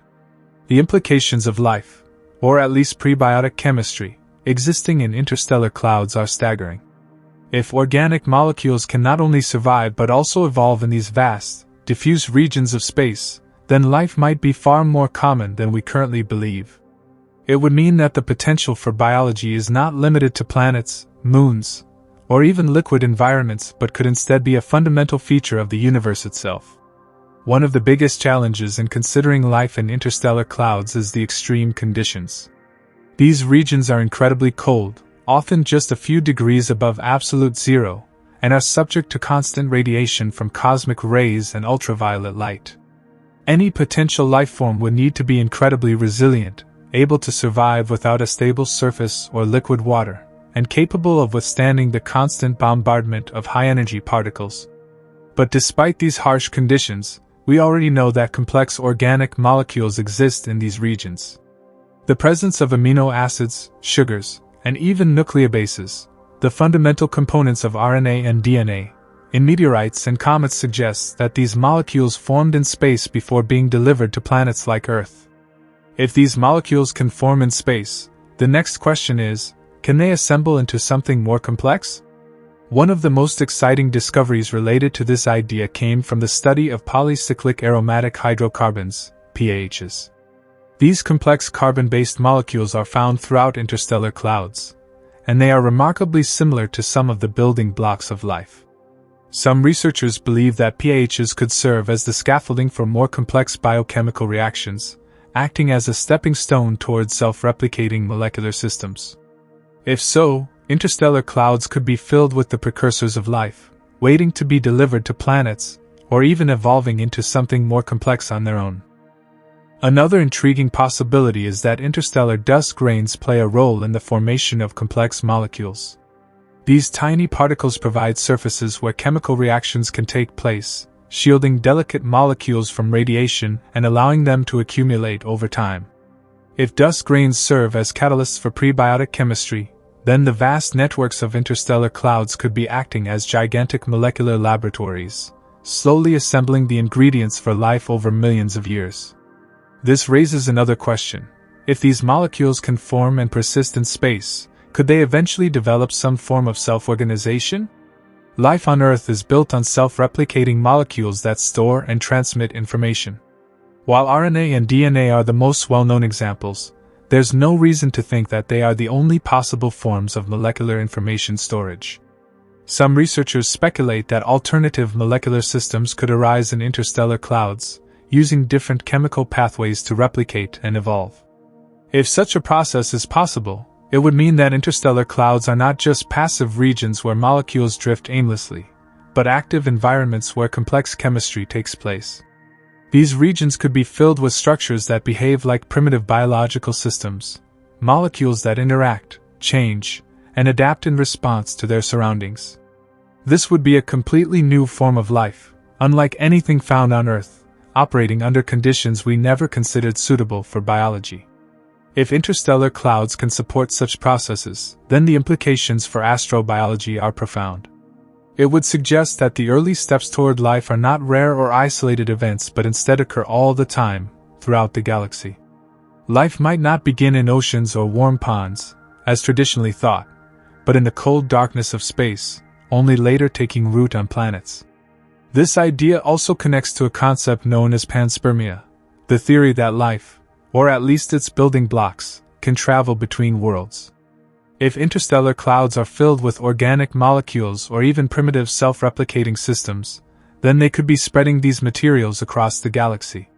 Comets, asteroids, and even dust particles moving through these clouds could pick up organic material and transport it to new planetary systems, increasing the likelihood of life emerging elsewhere. Some researchers even speculate that if life exists in interstellar clouds, it might be fundamentally different from anything we know. Could there be exotic molecular systems that operate using mechanisms we have yet to discover? Could entire networks of self-organizing molecules exist in space, interacting in ways that mimic the processes of living cells? If so, it would challenge everything we know about the nature of life and its potential diversity. The search for life in interstellar clouds is still in its infancy, but future missions and telescopes could provide more clues. The James Webb Space Telescope, with its ability to analyze the chemical composition of distant regions, may be able to detect complex organic molecules or even signs of unexpected chemistry in interstellar clouds. If we find molecular systems that show signs of organization or self-replication, it would be one of the most significant discoveries in the history of science. Because if life, or even something resembling it, can emerge in interstellar clouds, then we are not just searching for life on planets anymore. We are searching for life in the very fabric of the cosmos itself. If interstellar clouds can host life's building blocks, or even primitive self-replicating molecular systems, then the very definition of life itself may need to be reconsidered. For centuries, life has been associated with planets, oceans, and stable environments. But what if life, or something similar to it, doesn't require a solid surface at all? What if vast, drifting clouds of gas and dust can give rise to organized, evolving systems that function under entirely different rules? This idea would redefine what we think of as habitable zones. Traditionally, scientists look for planets within a star's habitable zone, the region where conditions are just right for liquid water to exist. But if interstellar clouds can sustain complex chemistry, then the search for life expands beyond planets and moons. Instead of just looking at exoplanets, we might need to search the vast stretches of space between them. This raises an even more mind-bending possibility. Could life, or something similar to it, exist in space itself, without ever needing a planet? Could there be vast, free-floating molecular systems that act as a form of extraterrestrial life, evolving and spreading across the galaxy? One possibility is that molecular structures in interstellar clouds could form self-sustaining chemical cycles. While not alive in the way we understand, these systems could exhibit behaviors similar to metabolism, replication, and even adaptation. Some researchers have speculated that molecules in space might organize into structures that capture energy from starlight or cosmic rays, using this energy to sustain chemical reactions. If such processes exist, they could represent a new category of existence, something between non-living chemistry and full biological life. This concept, sometimes referred to as pre-life, suggests that the line between living and non-living systems may be far blurrier than we ever imagined. It also raises the question, at what point does chemistry become biology? If complex molecules in interstellar clouds can store information, change over time, and interact in ways that resemble primitive metabolism, would we consider them alive? This leads to another fascinating question. If interstellar clouds contain organic molecules, could they serve as breeding grounds for alien biochemistry? Could life emerge in space but develop in ways completely different from Earth's biology? If so, we may be missing an entire category of extraterrestrial life simply because we're not looking in the right places. Some researchers have even proposed the idea of shadow biospheres in interstellar space, biological systems that exist but do not rely on carbon, water, or DNA. Instead, they might use exotic molecules, alternative solvents, or even quantum effects to sustain themselves. If such life exists, it could be thriving in the cold, radiation-filled regions of space, beyond our current ability to detect. If this is the case, it would completely change our understanding of the universe. It would mean that life is not a rare accident but a fundamental part of cosmic evolution. The universe itself might be a living system, with interstellar clouds acting as vast nurseries where new forms of life, or at least new forms of organized chemistry, are constantly emerging. Future missions may be able to test these ideas. Space telescopes equipped with advanced spectrographs could analyze the chemical composition of interstellar clouds in more detail than ever before. If we detect molecules that show signs of self-organization, replication, or energy absorption, it could be the first hint that something truly remarkable is happening in the depths of space. And if we ever find clear evidence that interstellar clouds can host lifelike systems, it will force us to rethink our entire place in the cosmos. Because if life can exist in the cold, drifting clouds of deep space, then the universe isn't just filled with the potential for life, it's alive in ways we have yet to understand. If interstellar clouds can host self-organizing molecular systems, then life, at least in some primitive form, might not just be common in the universe, but inevitable. It would mean that biology is not an anomaly, confined to planets, but an intrinsic feature of the cosmos itself. The very same forces that shape galaxies, birth stars, and form planets could also be driving the emergence of organized chemistry that, given enough time, could lead to life. But how would such life, if it exists, actually function?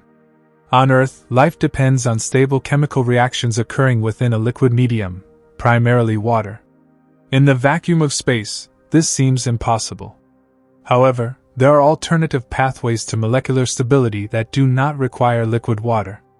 Some researchers propose that interstellar clouds could host exotic chemical cycles driven by weak electromagnetic interactions, radiation from nearby stars, or even the minute pressure of interstellar winds. For example, some molecules in space have been found to form long, chain-like structures, capable of complex interactions. If these structures can store and transmit information, they might resemble primitive genetic systems. These molecules could be floating freely within the clouds, occasionally encountering one another and engaging in simple reactions. Over vast cosmic timescales, these interactions could lead to something more structured, perhaps even self-replicating chemical networks. Another factor to consider is the role of dust grains. Tiny particles of ice, carbon, and silicates found in interstellar clouds provide surfaces where chemical reactions can occur. Unlike the free-floating molecules, these dust grains can serve as microscopic laboratories, shielding molecules from destructive radiation and allowing them to accumulate into more complex forms. Some scientists speculate that these surfaces might act as catalysts, fostering the formation of molecular structures that, under the right conditions, could behave in ways reminiscent of primitive metabolism. If so, then interstellar clouds might not just be passive regions of space where molecules randomly drift. They might be dynamic environments where complex chemistry unfolds. Some areas within these clouds may have the right combination of temperature, radiation levels, and molecular density to create self-sustaining chemical cycles. These regions could be thought of as cosmic incubators, where molecules are constantly assembling, breaking apart, and recombining in ways that mimic early biochemistry. But even if these processes occur, is it possible for something resembling true life to exist in such an environment? Traditional definitions of life require an organism to consume energy, grow, and adapt. While the exact mechanisms would be different from what we see on Earth, some scientists believe that interstellar clouds could contain molecular systems capable of fulfilling these requirements. For instance, certain molecules might absorb ultraviolet light from nearby stars, using this energy to drive chemical reactions. If these reactions allow for the replication of specific molecular structures, then natural selection could come into play. Over time, the most stable and efficient molecular systems would persist, while less stable configurations would break apart. In this way, a form of evolution, albeit on a purely chemical level, could take place within interstellar clouds. This idea leads to an even more profound question: could interstellar clouds act as stepping stones for the emergence of life elsewhere? If complex molecules are forming and evolving within these clouds, they could be carried across the galaxy by stellar winds, comets, or even drifting ice grains. When these molecules eventually reach a planet with the right conditions, they might serve as the precursors to biological evolution. This concept ties directly into the theory of panspermia, which suggests that the seeds of life could be spread across the universe by comets, asteroids, or even interstellar dust. If interstellar clouds are teeming with organic molecules, then life, or at least its fundamental building blocks, could be constantly moving from one star system to another. Some planetary systems might receive more of these molecules than others, increasing the likelihood of life emerging on certain worlds. If this is true, then Earth itself might be the product of this cosmic process. The organic molecules that gave rise to life on our planet could have formed in deep space, drifting for millions of years before landing on the early Earth. Instead of being an isolated event, life on Earth might be part of a much larger, universal pattern, one that has been unfolding for billions of years. The search for life in interstellar clouds is still in its early stages, but advances in astronomy and chemistry are bringing us closer to answers. Future telescopes, capable of analyzing the chemical composition of these clouds in greater detail, may reveal unexpected patterns that suggest the presence of organized, evolving molecular systems. If we find evidence that complex chemistry is not only possible but widespread in interstellar clouds, it will be one of the most groundbreaking discoveries in human history. Because if life can begin in interstellar clouds, if the cold, radiation-filled void of space can host the earliest steps toward biology, then the universe is not a dead, empty expanse. It is alive in ways we are only beginning to understand. If interstellar clouds can host chemistry complex enough to mimic life, then we have to reconsider everything we know about the origins of life. It would mean that the seeds of biology might not just be scattered across the universe, but actively forming in the depths of space, waiting for the right conditions to ignite into something more. This idea challenges the long-standing notion that life requires planets, atmospheres, and liquid water. Instead, it suggests that the fundamental processes of life could emerge anywhere molecular complexity can thrive, even in the freezing, radiation-filled void between stars. One of the most intriguing possibilities is that interstellar clouds could act as chemical nurseries, fostering the development of molecules that are precursors to life. We already know that these clouds contain organic compounds, including amino acids, which are essential to life as we know it. But what if some of these molecules go beyond simple organics?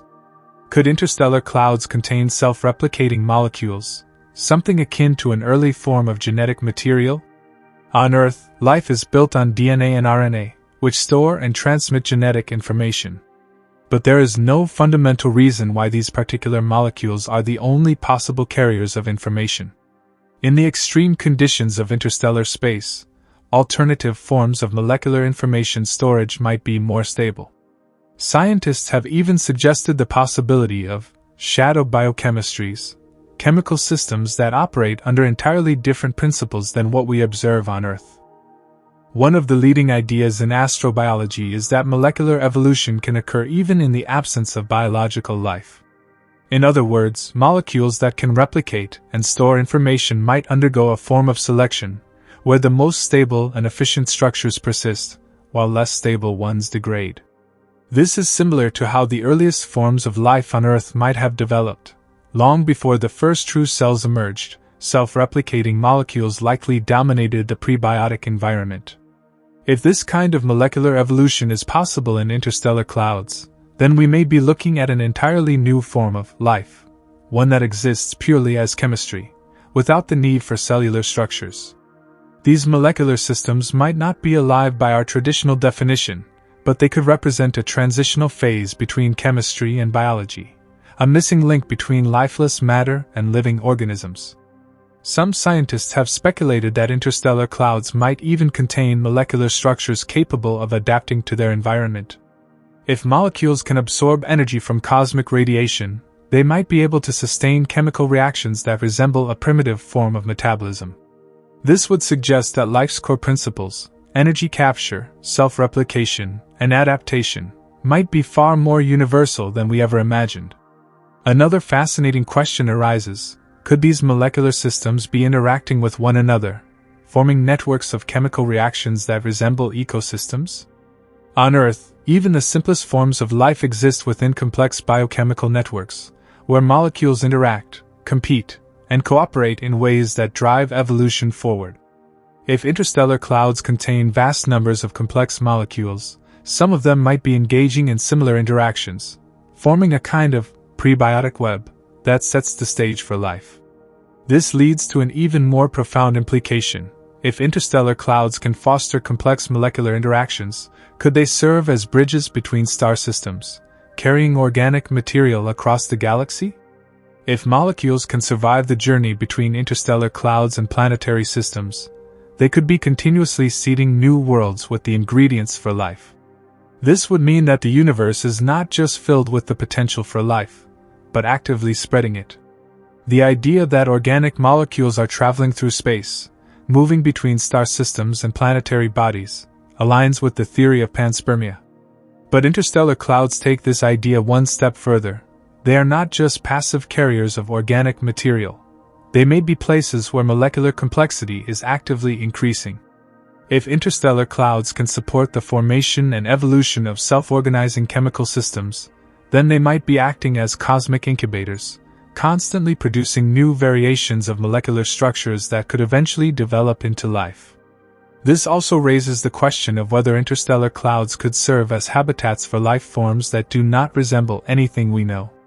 While traditional life requires stable environments, some theoretical models suggest that exotic forms of life could exist in the extreme conditions of deep space. These hypothetical life forms might use electromagnetic interactions instead of biochemical processes, surviving in environments where no liquid water exists. If such entities exist, they could be drifting through interstellar clouds, unseen and undetected, following entirely different rules of existence. The search for these possibilities is just beginning. Future space missions, including next-generation telescopes and deep space probes, could analyze interstellar clouds in unprecedented detail. If we find unexpected patterns in the molecular composition of these clouds, structures that seem too complex to have formed randomly, it could be the first evidence that molecular evolution is occurring beyond planets.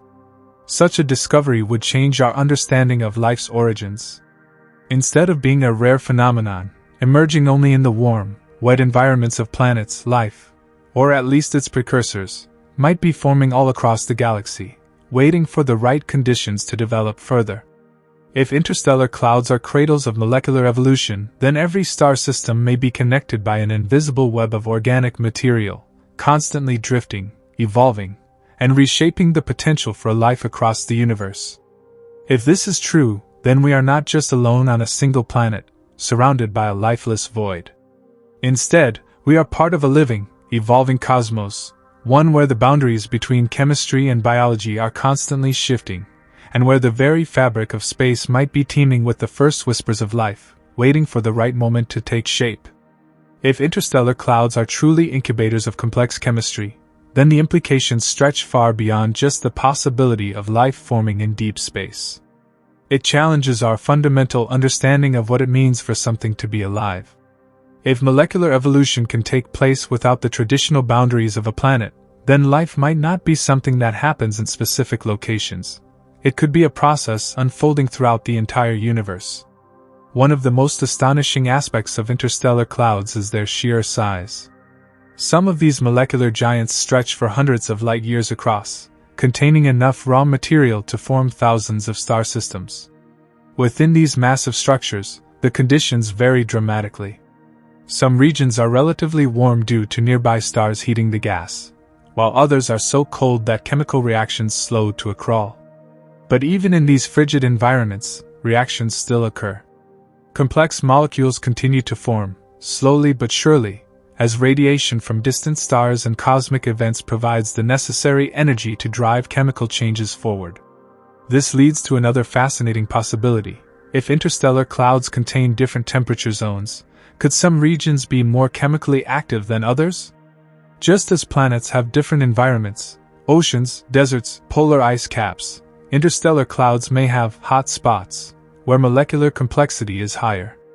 These areas could serve as catalysts, where organic molecules accumulate and interact more frequently, creating the conditions for more advanced chemistry to develop. And here's where things get even more interesting. Some of the molecules detected in interstellar clouds show evidence of chirality, a property of molecules that plays a crucial role in biology. On Earth, amino acids, the building blocks of proteins, have a distinct left-handed orientation, while sugars used in DNA and RNA are right-handed. This preference for one molecular orientation over the other is a fundamental characteristic of life, and scientists still don't fully understand how this preference first emerged. If interstellar clouds already contain chiral molecules, it suggests that the foundation for biological asymmetry might have been established long before life appeared on Earth. Perhaps the reason life on our planet has a specific molecular orientation is because the raw materials that formed early life were already biased in a particular direction. In other words, life's molecular structure may have been inherited from space itself, shaped by the conditions within interstellar clouds billions of years ago. Now, let's take this idea a step further. If chirality can emerge in interstellar clouds, could more complex molecular behaviors also develop? We know that some molecules can catalyze their own formation, meaning they assist in the production of more molecules like themselves. This is a crucial step in the origin of life because it creates the potential for self-sustaining chemical networks. If interstellar clouds contain molecules capable of self-catalysis, they might already be undergoing a primitive form of evolution, long before these molecules ever reach a planetary surface. This also raises another tantalizing question. If interstellar clouds are capable of fostering complex molecular interactions, could they serve as long-term storage sites for organic material? In other words, could these clouds be holding vast reservoirs of prebiotic molecules, waiting for the right conditions to transport them across the galaxy? When a star forms within one of these clouds, its surrounding planets may be showered with complex organic compounds, greatly increasing the chances of life emerging on those worlds. This scenario aligns closely with the idea of cosmic seeding, where interstellar clouds act as delivery systems for life's building blocks. But instead of just being passive carriers, these clouds might be active participants in shaping the molecular landscape of the universe. They could be refining, processing, and evolving organic material long before it ever reaches a planet. And if this is the case, it suggests that life, or at least its precursors, is not something that happens occasionally. It might be an inevitable outcome of the way chemistry operates on a cosmic scale. Every star system could be bathed in a continuous influx of complex molecules, increasing the likelihood that somewhere, under the right conditions, these molecules will assemble into something that resembles life. This perspective forces us to rethink one of the oldest questions in science: how rare is life in the universe? Traditionally, we've assumed that life requires very specific conditions: liquid water, a stable atmosphere, a planet within the habitable zone of a star. But if interstellar clouds are already engaging in prebiotic chemistry, then life might not be something that appears only when conditions are perfect. Instead, it might be a gradual process, happening everywhere, all the time, on a molecular level. What if we are looking for life in the wrong places? Instead of searching for Earth-like planets, perhaps we should be studying the chemistry of interstellar clouds in greater detail. If we can find molecules that exhibit unexpected levels of complexity, structures that seem to be self-replicating or organizing in ways that go beyond random chemical reactions, it could be the first evidence that the transition from chemistry to biology is happening right now, across the galaxy. Imagine the implications of such a discovery. If we find even a hint of organized, evolving molecular systems within interstellar clouds, it would suggest that life is not just possible elsewhere, it is inevitable. The ingredients for biology would not be rare, but universal, distributed throughout the cosmos in massive, unseen networks of prebiotic chemistry. And if that's true, then we are not alone in the universe, not because we have neighbors on distant exoplanets, but because the universe itself might be a vast, interconnected system of molecular evolution, always pushing toward complexity, always moving toward the emergence of life. If interstellar clouds are indeed brimming with complex organic molecules, then the very nature of space itself might be far more dynamic than we ever imagined. Rather than being a vast, empty void punctuated by stars and planets, the cosmos could be filled with an intricate web of evolving chemistry, spanning light years across, constantly shifting, reacting, and changing over millions or even billions of years. But the real question remains, could this web of chemistry ever cross the threshold into something we would recognize as life? To answer this, we need to consider the fundamental requirements for life as we understand it. At its core, life relies on a few key principles: the ability to store and transmit information, a system to harness energy, and a mechanism for self-replication. Could interstellar clouds, despite their extreme conditions, provide an environment where these processes could take place? Let's start with information storage. On Earth, DNA and RNA serve as the primary carriers of genetic information, but simpler molecules could potentially perform a similar function in space. Some scientists speculate that certain organic molecules, such as polycyclic aromatic hydrocarbons, PAHs, which are abundant in interstellar clouds, could have acted as primitive precursors to more complex informational systems. These molecules have a remarkable ability to stack and organize themselves in structured ways, potentially serving as templates for more advanced chemistry. Then there's the question of energy. Life on Earth depends on energy sources like sunlight, chemical reactions, or deep-sea thermal vents. In interstellar clouds, energy comes primarily from cosmic rays, ultraviolet radiation from nearby stars, and occasional shock waves from supernova explosions. While these energy sources are less predictable than those found on planets, they might still provide enough energy to drive the necessary reactions for molecular complexity to emerge. But perhaps the biggest challenge for life in interstellar clouds is stability. Unlike planets, where molecules can accumulate and interact over long periods, the conditions in space are constantly shifting. Interstellar clouds are shaped by turbulent forces, gravity, radiation, magnetic fields, all of which can disrupt fragile molecular structures.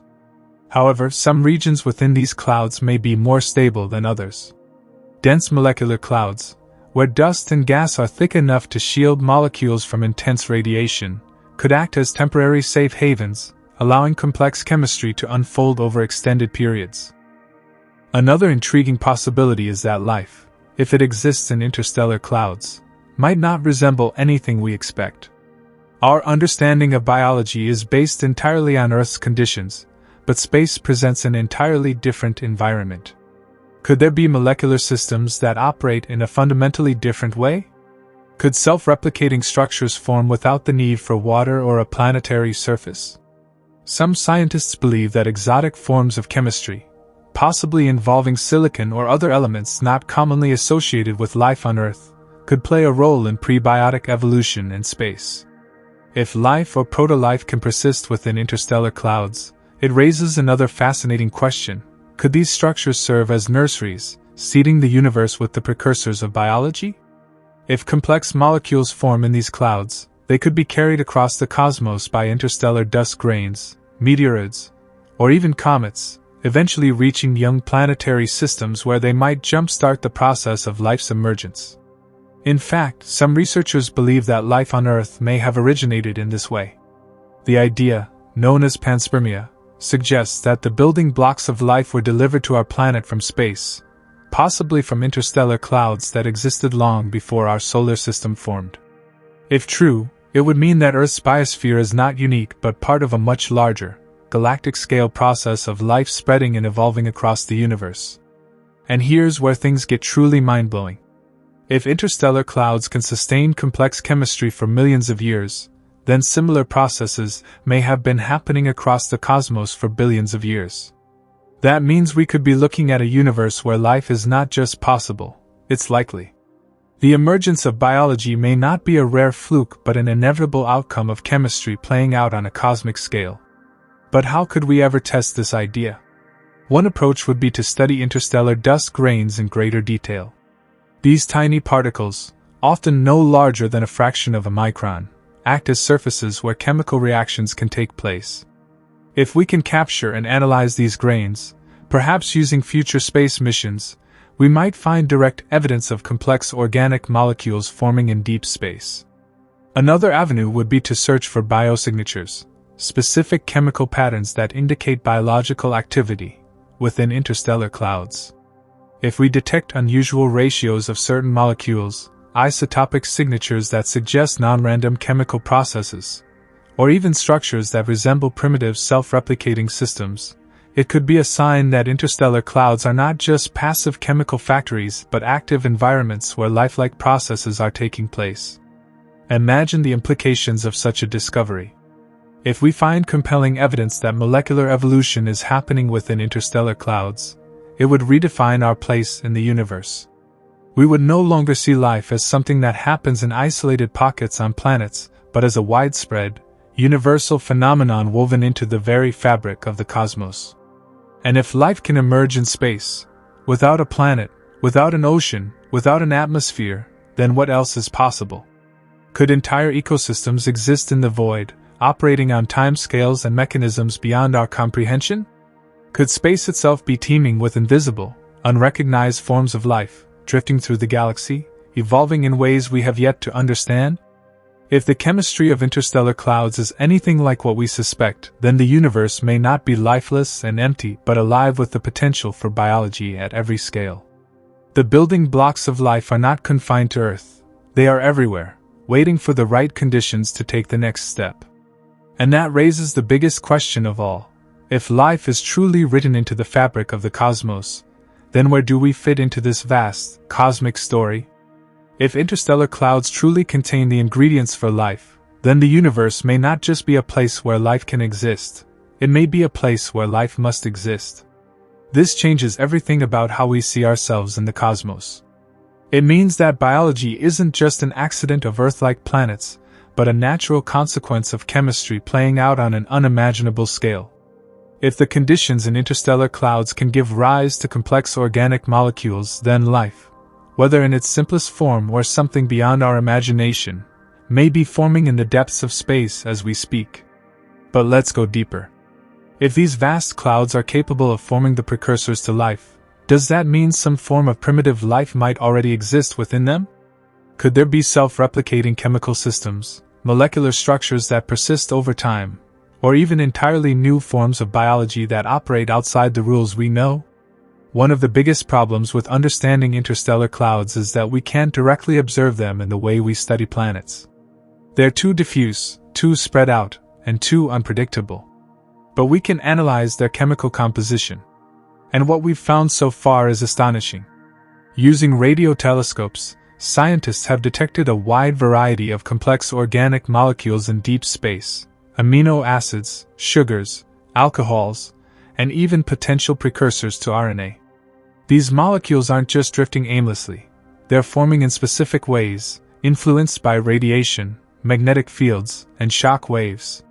In some cases, the chemistry we see in these clouds is eerily similar to the processes that occur in prebiotic chemistry on Earth. Take the Orion molecular cloud, for example. This massive star-forming region has been found to contain a surprising amount of organic molecules, including compounds that resemble those found in living cells. It suggests that interstellar space isn't a sterile void, it's an active, chemically rich environment where complex molecules can form, persist, and possibly interact in ways that go beyond simple chemistry. But let's take a moment to consider what it would actually mean if life could exist in interstellar clouds. Life, as we know it, relies on liquid water, stable conditions, and some form of energy source. Interstellar clouds have none of these in the way we understand them. But what if the chemistry in these clouds operates on a completely different set of rules? Imagine a type of life that doesn't rely on a solid surface but instead exists as a network of self-replicating molecules suspended in a vast sea of gas and dust. This life wouldn't have a traditional cell membrane or DNA but might instead use electromagnetic interactions or other exotic forms of chemistry to store and transmit information. It could be slow-moving, evolving over millions of years rather than in the rapid cycles we see on Earth.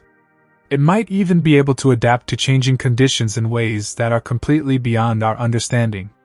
There's also the question of how life, if it could exist in interstellar clouds, would sustain itself. Traditional biology requires an energy source, but space presents unique challenges.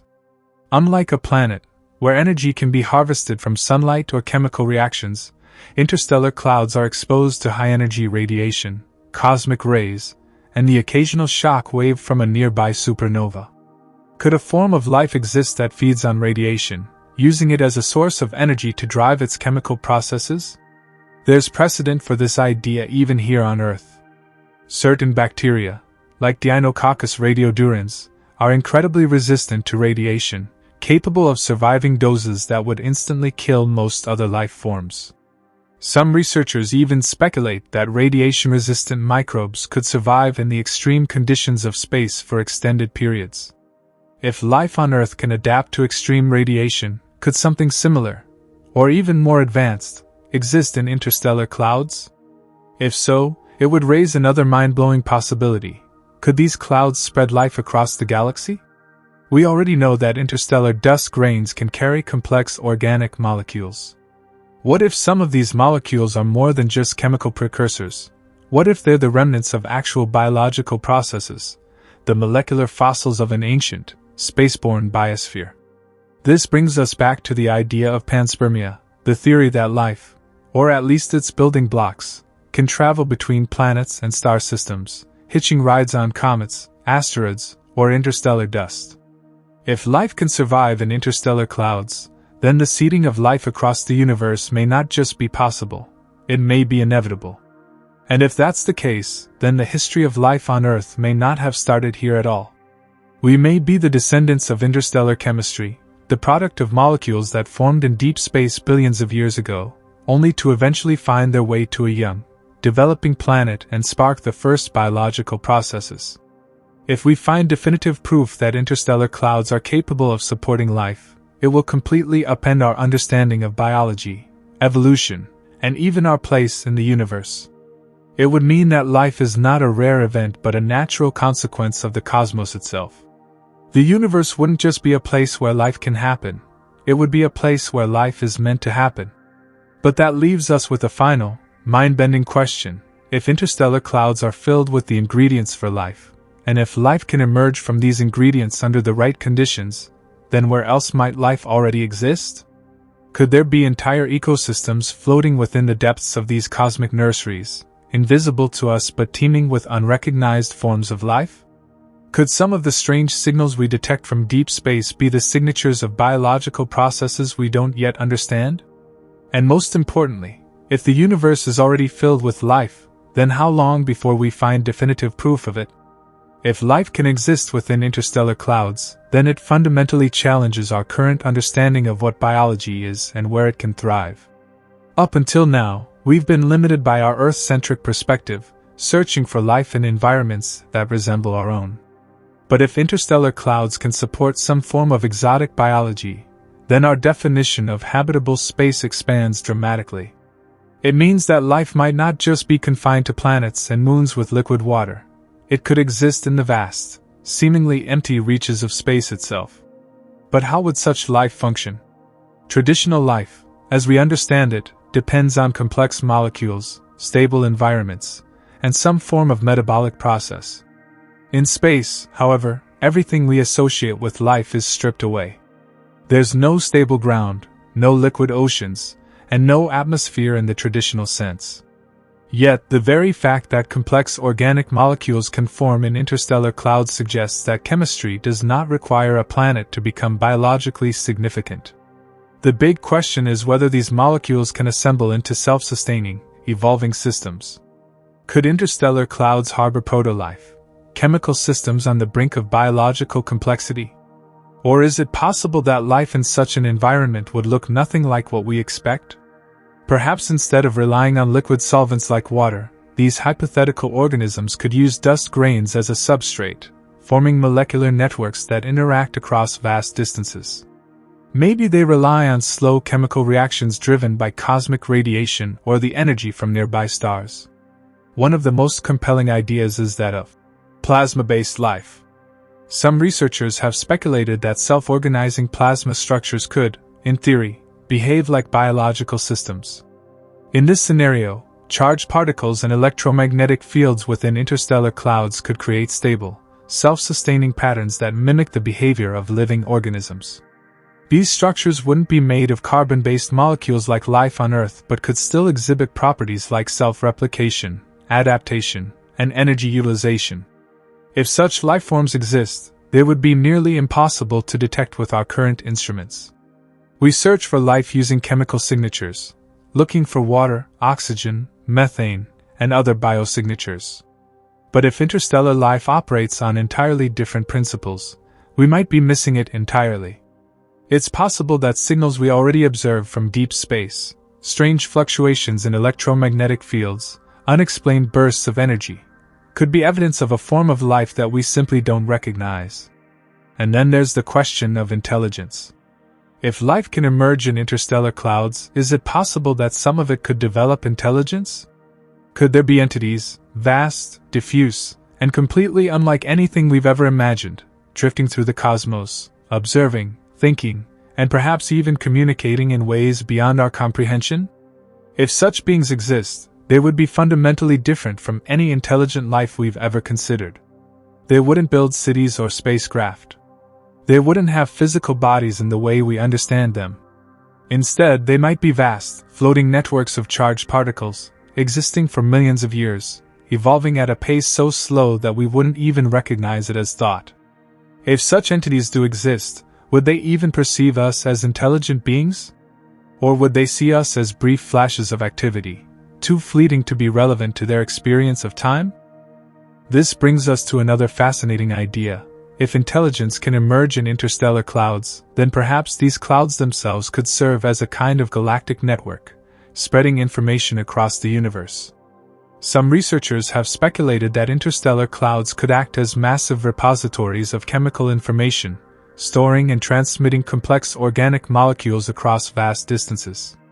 In this sense, the clouds themselves might be playing an active role in spreading life throughout the cosmos. If life does exist within interstellar clouds, it would mean that the boundaries between biology and chemistry are far blurrier than we ever imagined. It would mean that the ingredients for life aren't just scattered across the universe. They might be actively assembling into new forms, constantly evolving, constantly experimenting with new ways of existing. But there's an even bigger implication here. If interstellar clouds are teeming with life, then it's possible that life didn't start on planets at all. Perhaps the earliest forms of life didn't arise in warm little ponds or deep-sea vents, but instead formed in the cold, diffuse clouds of space, drifting for eons before finding a suitable home.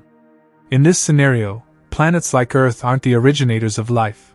They're just places where life has taken root after being seeded by the cosmos. This would mean that the entire history of life on Earth is part of a much larger story, one that began long before our planet even existed. The molecules that make up our DNA may have been assembled in deep space, forged in interstellar clouds long before they ever reached the early Earth. If that's true, then we are not just inhabitants of a living planet. We are products of the universe itself, shaped by forces that stretch across time and space. And if that's true, then what else is out there? If interstellar clouds can support life, how many other forms of life might exist that we haven't even begun to imagine? Could there be entire civilizations floating in the depths of space, living within these vast clouds, undetectable to us because we don't yet know how to look for them? The search for life in interstellar clouds is still in its infancy. We are only beginning to understand the complex chemistry that takes place in these regions, and we have yet to develop the technology needed to probe them in detail. But every new discovery brings us one step closer to answering one of the biggest questions in science. Are we alone in the universe? If interstellar clouds are more than just cosmic dust, if they are breeding grounds for life, then the answer may already be out there, waiting for us to find it. If life in interstellar clouds is possible, then it reshapes everything we think we know about the origins of life. For decades, scientists have debated the idea of panspermia, the possibility that life, or at least its building blocks, didn't originate on Earth but instead arrived here from space. The discovery of complex organic molecules in interstellar clouds lends credence to this idea, suggesting that the basic ingredients for life may not be confined to planets at all. But what if it's more than just molecules? What if entire ecosystems exist within these cosmic nurseries, forming structures and patterns we can barely begin to comprehend? Interstellar clouds are immense, often spanning hundreds of light years across, and are made of dust, gas, and frozen particles. These regions are not empty voids but rather dynamic environments where stars are born, where elements mix, and where chemistry is constantly in flux. If life were to form in such an environment, it would have to operate on entirely different principles than what we see on Earth. The lack of a solid surface, the extreme cold, and the exposure to cosmic radiation all pose immense challenges. Yet, life has a habit of adapting to extreme conditions. On Earth, we find extremophiles, organisms that survive in boiling hot hydrothermal vents, in acidic pools, in deep caves devoid of sunlight, and even in the vacuum of space. If life can thrive in such environments, then why not in the drifting, ever-changing clouds of interstellar space? Perhaps rather than relying on water as a solvent, interstellar organisms use other chemical reactions to sustain themselves. Perhaps they don't have physical structures in the way we imagine, but instead exist as self-replicating patterns of charged particles or electromagnetic fields. One of the most intriguing aspects of interstellar clouds is that they contain molecules capable of forming more complex structures. We've already detected amino acids, the building blocks of proteins, in space. But what if the processes taking place in these clouds allow for even more intricate forms of chemistry? Could we be looking at a completely alien form of evolution, one that doesn't rely on DNA or RNA but instead follows an entirely different biochemical pathway? If life does exist in interstellar clouds, how would we even recognize it? It's likely that we wouldn't detect it through traditional means. On Earth, we look for life by searching for organic signatures, like oxygen, methane, or other metabolic byproducts. But life in interstellar clouds may not produce anything recognizable by our current methods. Instead, it might exist as shifting patterns of charged particles, electromagnetic interactions, or molecular structures that persist in ways we don't yet understand. Could such life forms be intelligent? It's a mind-bending thought, but if interstellar life exists, then there's no reason to assume it couldn't develop intelligence. But it wouldn't be an intelligence that we recognize. We often associate intelligence with tool use, language, and problem-solving skills that mirror our own. But what if intelligence in interstellar clouds operates on a vastly different scale, so slow or so diffuse that we can't even perceive it? Imagine a being spread across light years, its consciousness emerging from the interactions of countless molecular or plasma-based structures. It wouldn't think in terms of words or images, but in vast, flowing networks of energy and chemistry. It might not experience time as we do, but instead perceive existence across thousands, or even millions of years. If such an entity existed, would it even be aware of us? Would we be able to communicate with it, or would our existence be as fleeting to it as the life of an insect is to us? If such beings exist, could they have influenced the development of life elsewhere? Could interstellar clouds serve as massive, ancient archives of knowledge, passing on information across the cosmos? If these clouds are capable of sustaining complex chemistry, then it's possible that they act as vast incubators, seeding new worlds with the materials necessary for life. Some theories suggest that the very molecules that led to life on Earth may have been delivered via comets, asteroids, or interstellar dust. If that's true, then our own existence is deeply connected to the chemistry of interstellar clouds. This raises another profound question. If interstellar clouds can support life, then how common might life be across the universe? Scientists often search for habitable planets within the so-called Goldilocks zone, the region around a star where conditions are just right for liquid water to exist. But if life doesn't need a planet at all, then we've been looking in the wrong places. The habitable zone might not be a narrow band around a star. It might be the entire galaxy, or even the entire universe. If life is possible in interstellar clouds, then our search for extraterrestrial life needs to expand beyond planets and moons. It means that our methods of detection must change.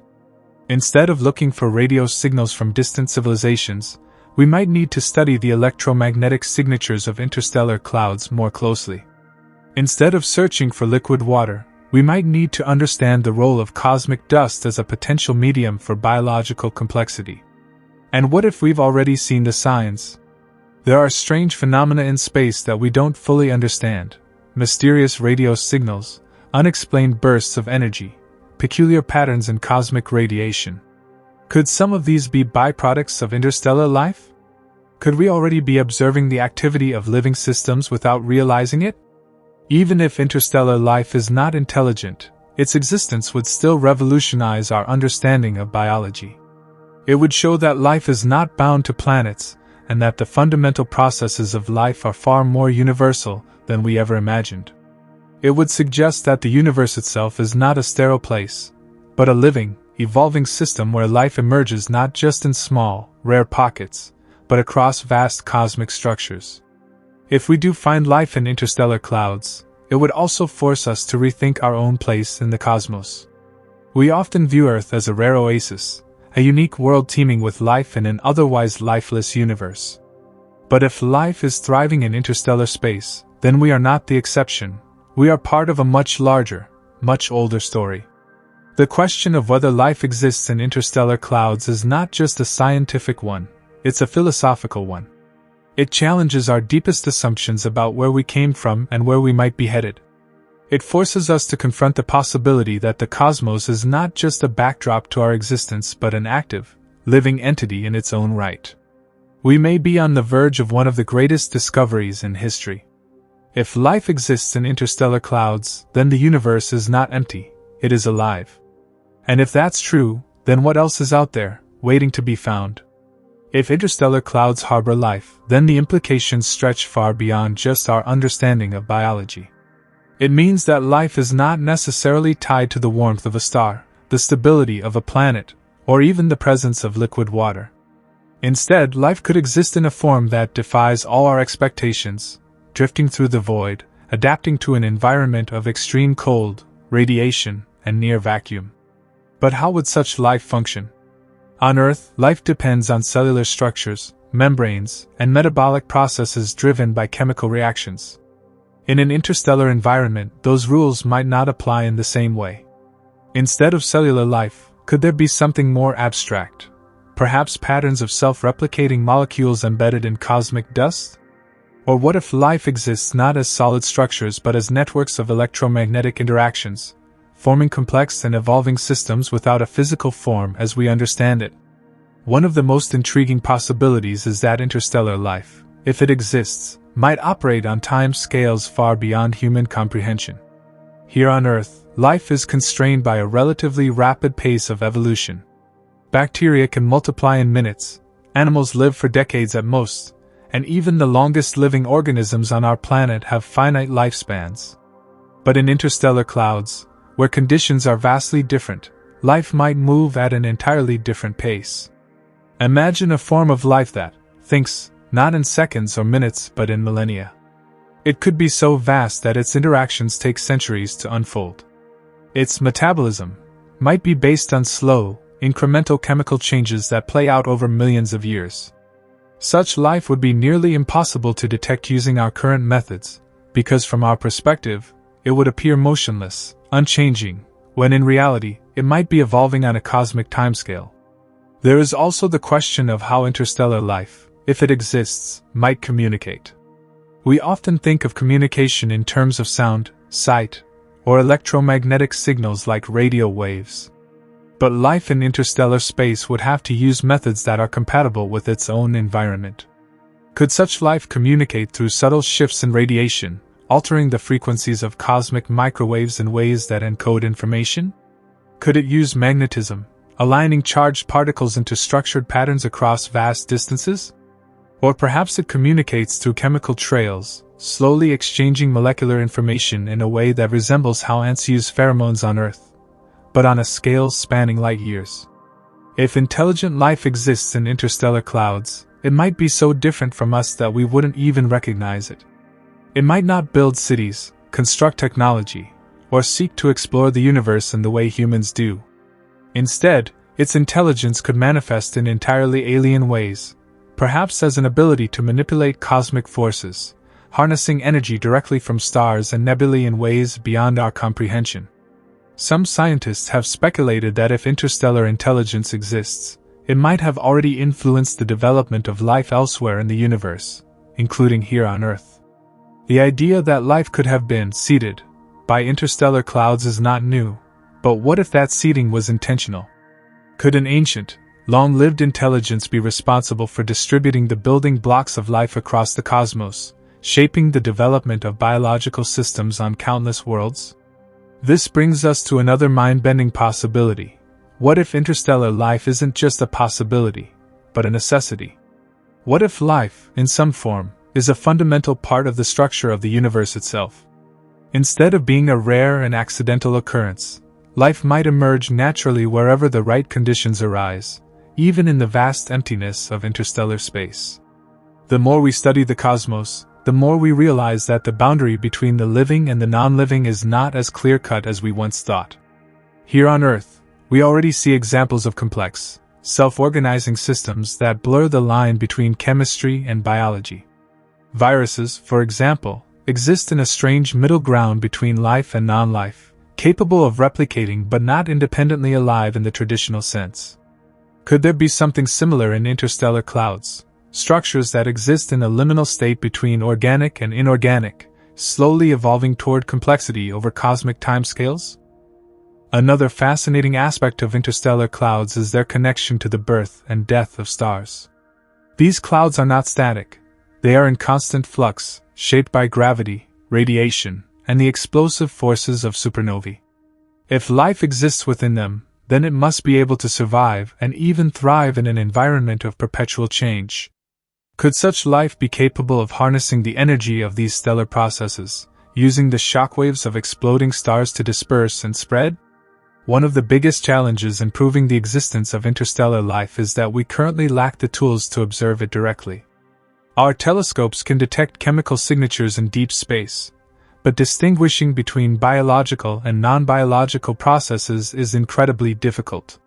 However, as our technology advances, we may soon be able to analyze the chemical composition of interstellar clouds in greater detail.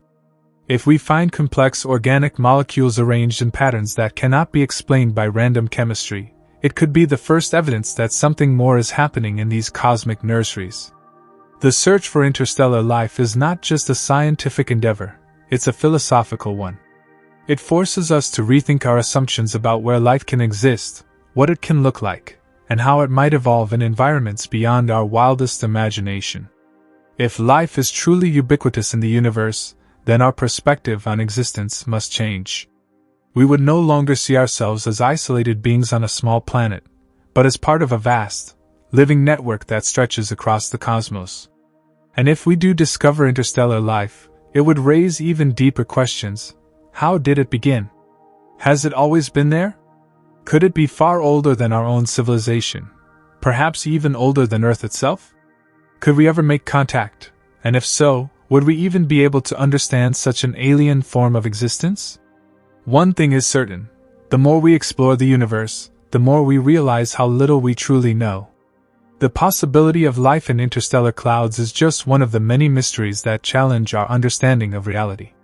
But if it turns out to be true, it would be one of the most profound discoveries in human history, one that redefines not just our place in the universe, but the very nature of life itself. If life exists in interstellar clouds, it raises a question that is both simple and profound. Has it always been there? Did interstellar life emerge in the same way that life on Earth is thought to have, through a complex interplay of organic chemistry, energy sources, and environmental conditions? Or is it something even more ancient, predating the formation of planets and stars? To answer this, we have to look at the timeline of the universe.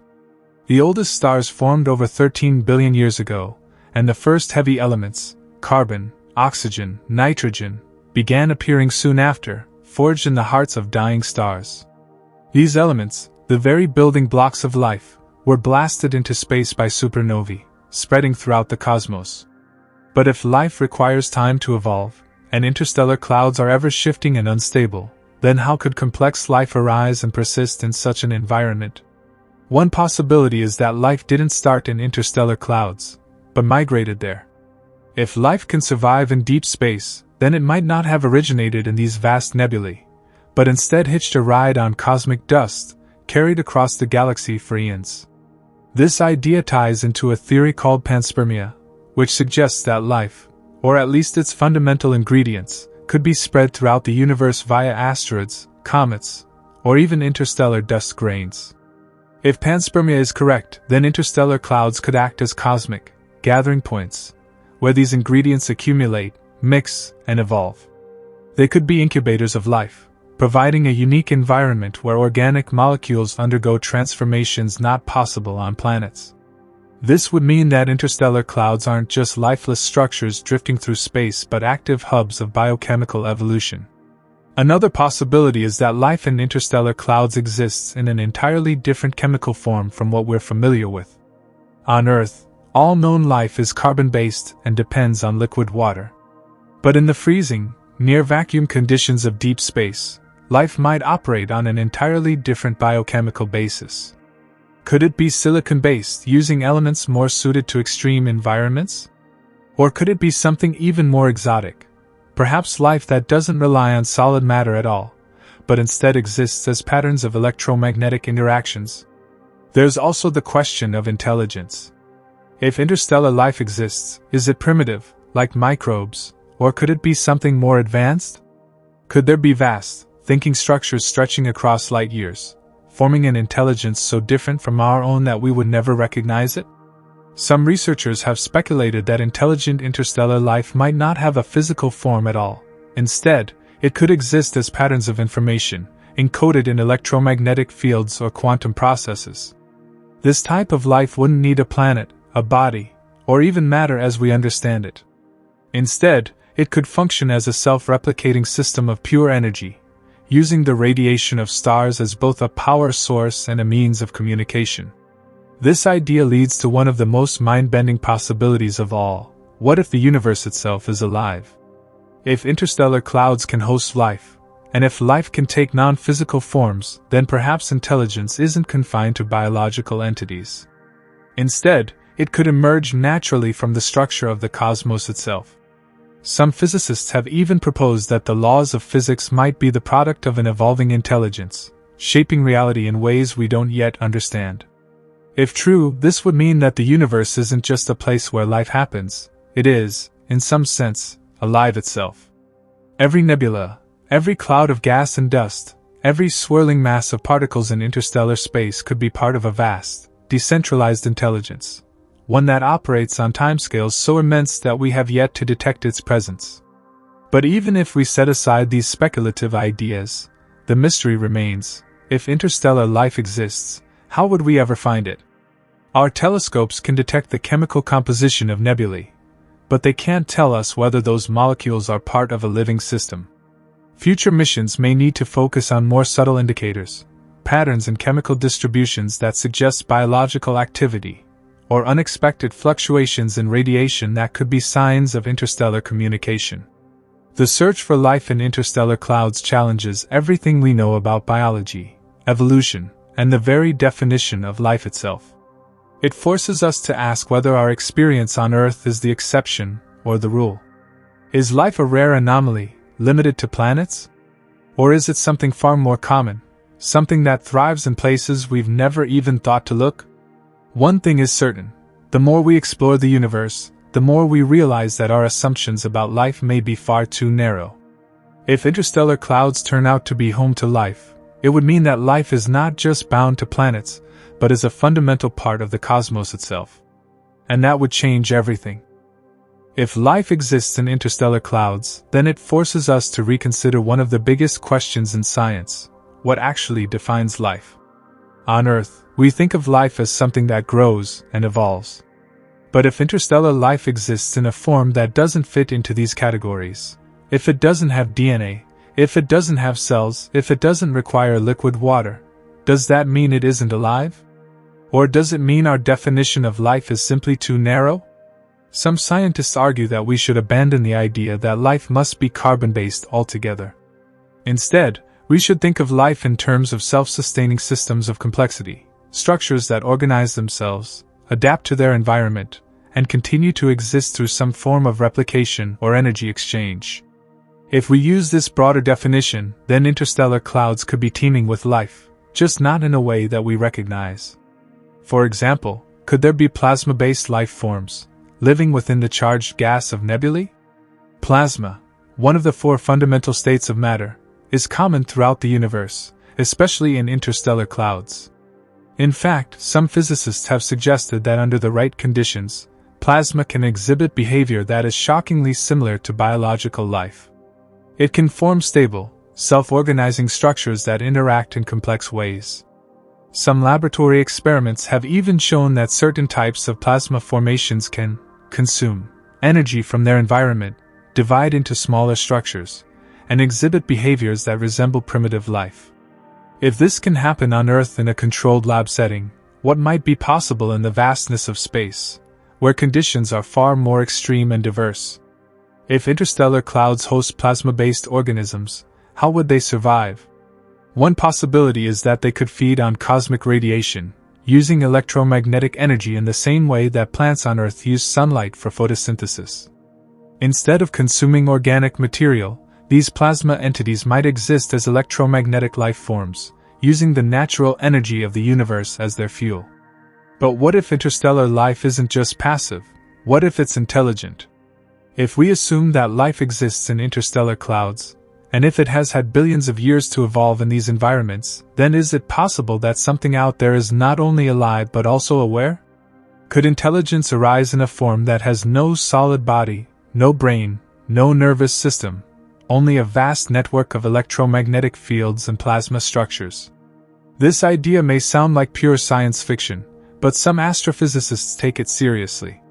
They argue that, if intelligence exists in interstellar space, it might function on a completely different timescale than we do.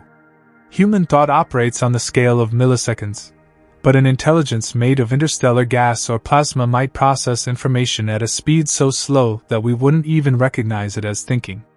Imagine an entity so vast that it stretches across an entire nebula. Instead of neurons firing in milliseconds, its thoughts might take centuries or even millennia to form. To us, it would seem completely inert, just another cloud of gas. But in its own experience, it might be alive, aware, and thinking on a cosmic scale. And here's where things get even stranger. If interstellar clouds contain intelligent entities, could they communicate? If they exist as massive networks of plasma and electromagnetic energy, then they might already be speaking, but on frequencies or wavelengths that we don't yet know how to interpret. What if pulsars, those rapidly spinning neutron stars that emit regular bursts of radiation, aren't just natural cosmic beacons, but also signals being used by interstellar intelligence? What if some of the strange, unexplained radio signals we've detected from deep space aren't just random noise, but deliberate attempts at communication from life forms we don't yet understand? If life exists in interstellar clouds, it could completely change how we think about alien life, the origin of intelligence, and even the purpose of the universe itself. Could these entities hold the secrets of the cosmos, knowledge accumulated over billions of years, far beyond anything we can comprehend? Could they have witnessed the formation of solar systems, the birth and death of stars, the creation of galaxies? And if they exist, then the biggest question of all is, have they noticed us? If interstellar intelligence exists, the implications are staggering. It means that life isn't just confined to planets or warm, watery environments, but could be a fundamental property of the universe itself. It means that intelligence may not require a brain, or even a solid body to exist. It means that vast, ancient entities could be drifting through space right now, watching, thinking, perhaps even communicating in ways we've never imagined. But if they do exist, and if they are aware of us, why haven't they made contact? This is a question that has puzzled scientists for decades. If there are intelligent beings in the depths of interstellar clouds, why haven't we seen clear signs of them? One possibility is that their form of intelligence is so different from ours that we wouldn't even recognize it as life, let alone as communication. Think about how humans perceive intelligence. We recognize intelligence in things that behave in ways we can relate to, animals that show problem-solving skills, machines that mimic human reasoning, or signals that fit a pattern we expect. But interstellar intelligence might not operate in any way that we are capable of understanding. Their thoughts might take millennia to form, their language might be encoded in subtle shifts of electromagnetic radiation, and their bodies might be spread across vast light years of space. Another possibility is that they are simply not interested in us.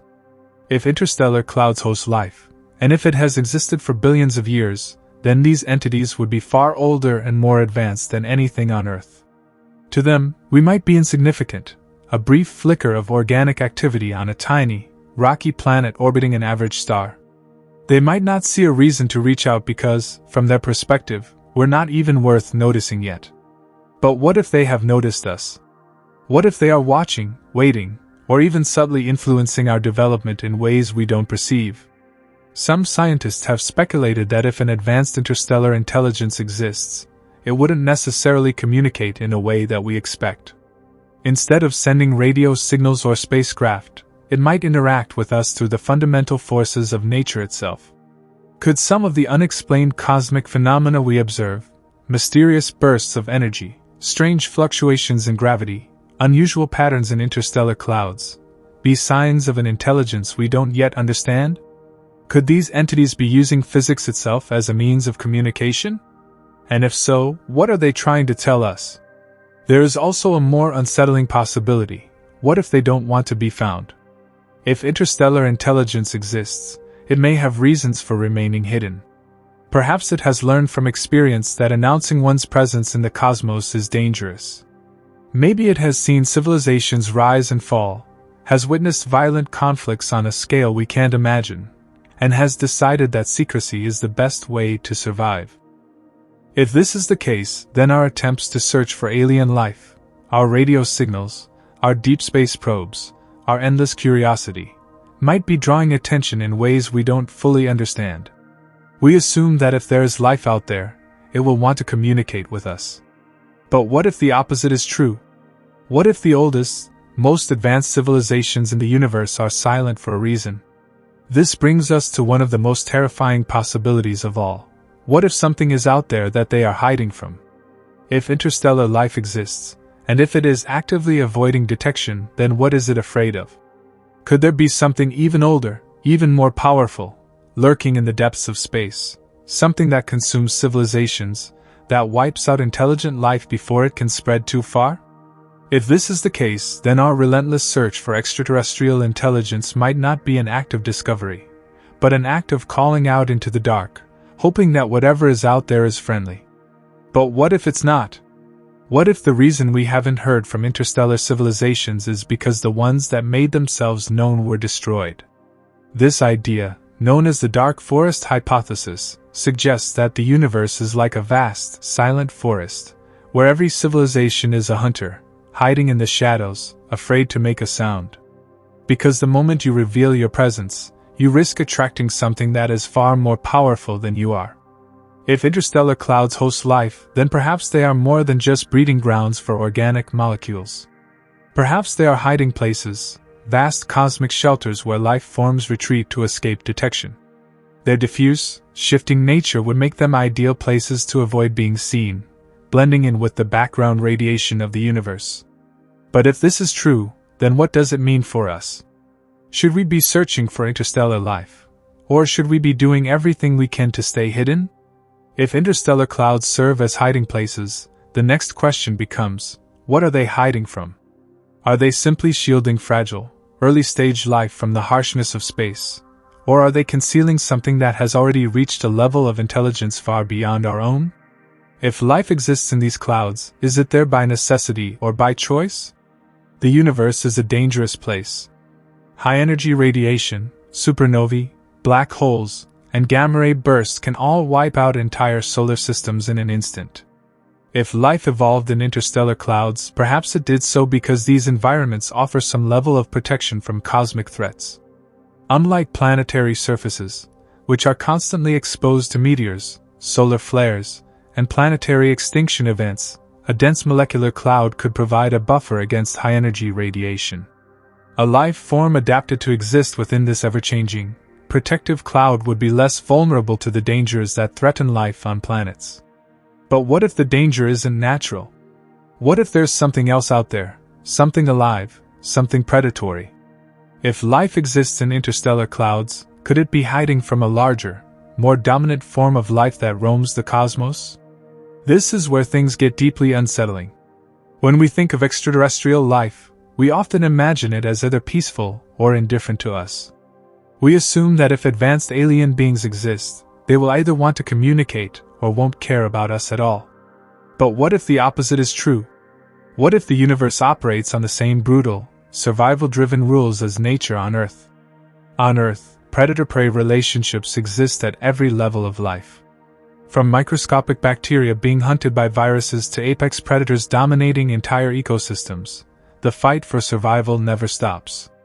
If life follows similar principles throughout the universe, then could there be something out there that preys on other life forms? Could intelligent, space-faring civilizations be nothing more than prey for something even greater? This brings us back to interstellar clouds.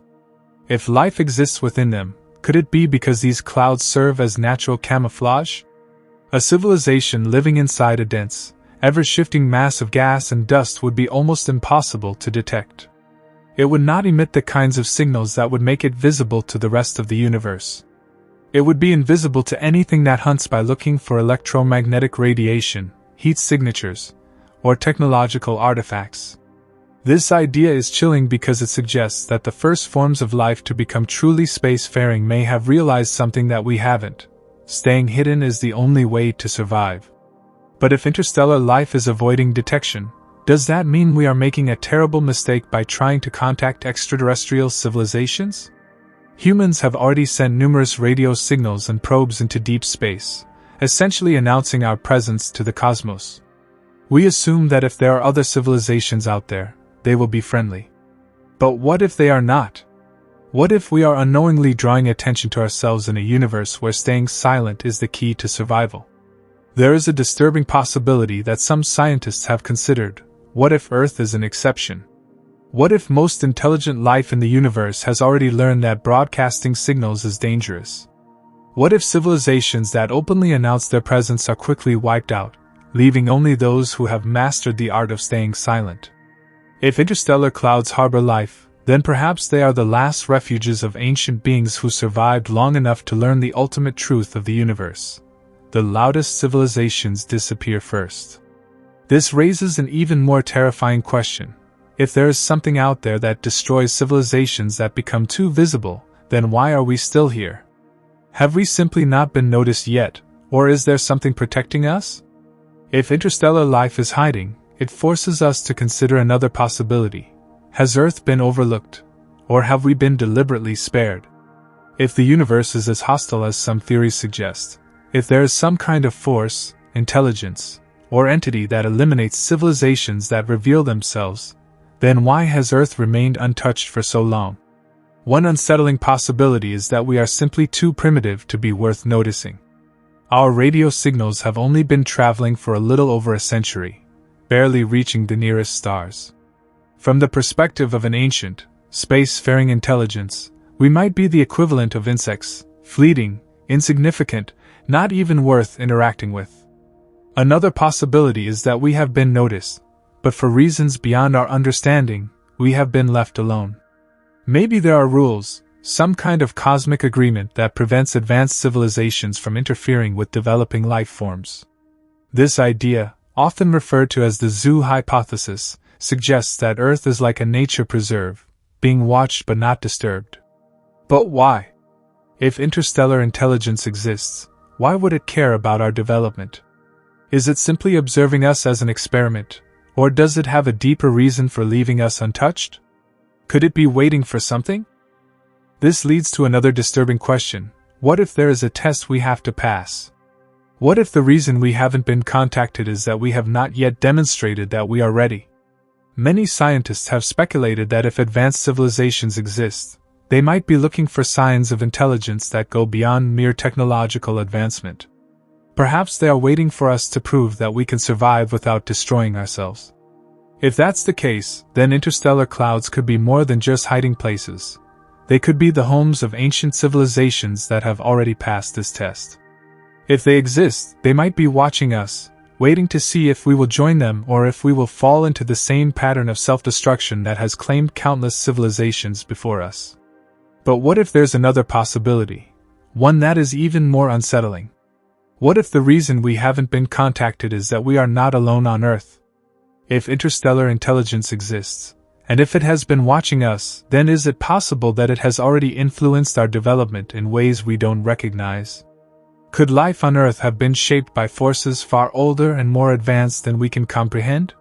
Some have speculated that certain unexplained phenomena, sudden leaps in human evolution, mysterious structures in ancient history, bizarre accounts of contact with unknown beings, could be evidence that we have already encountered interstellar intelligence without realizing it.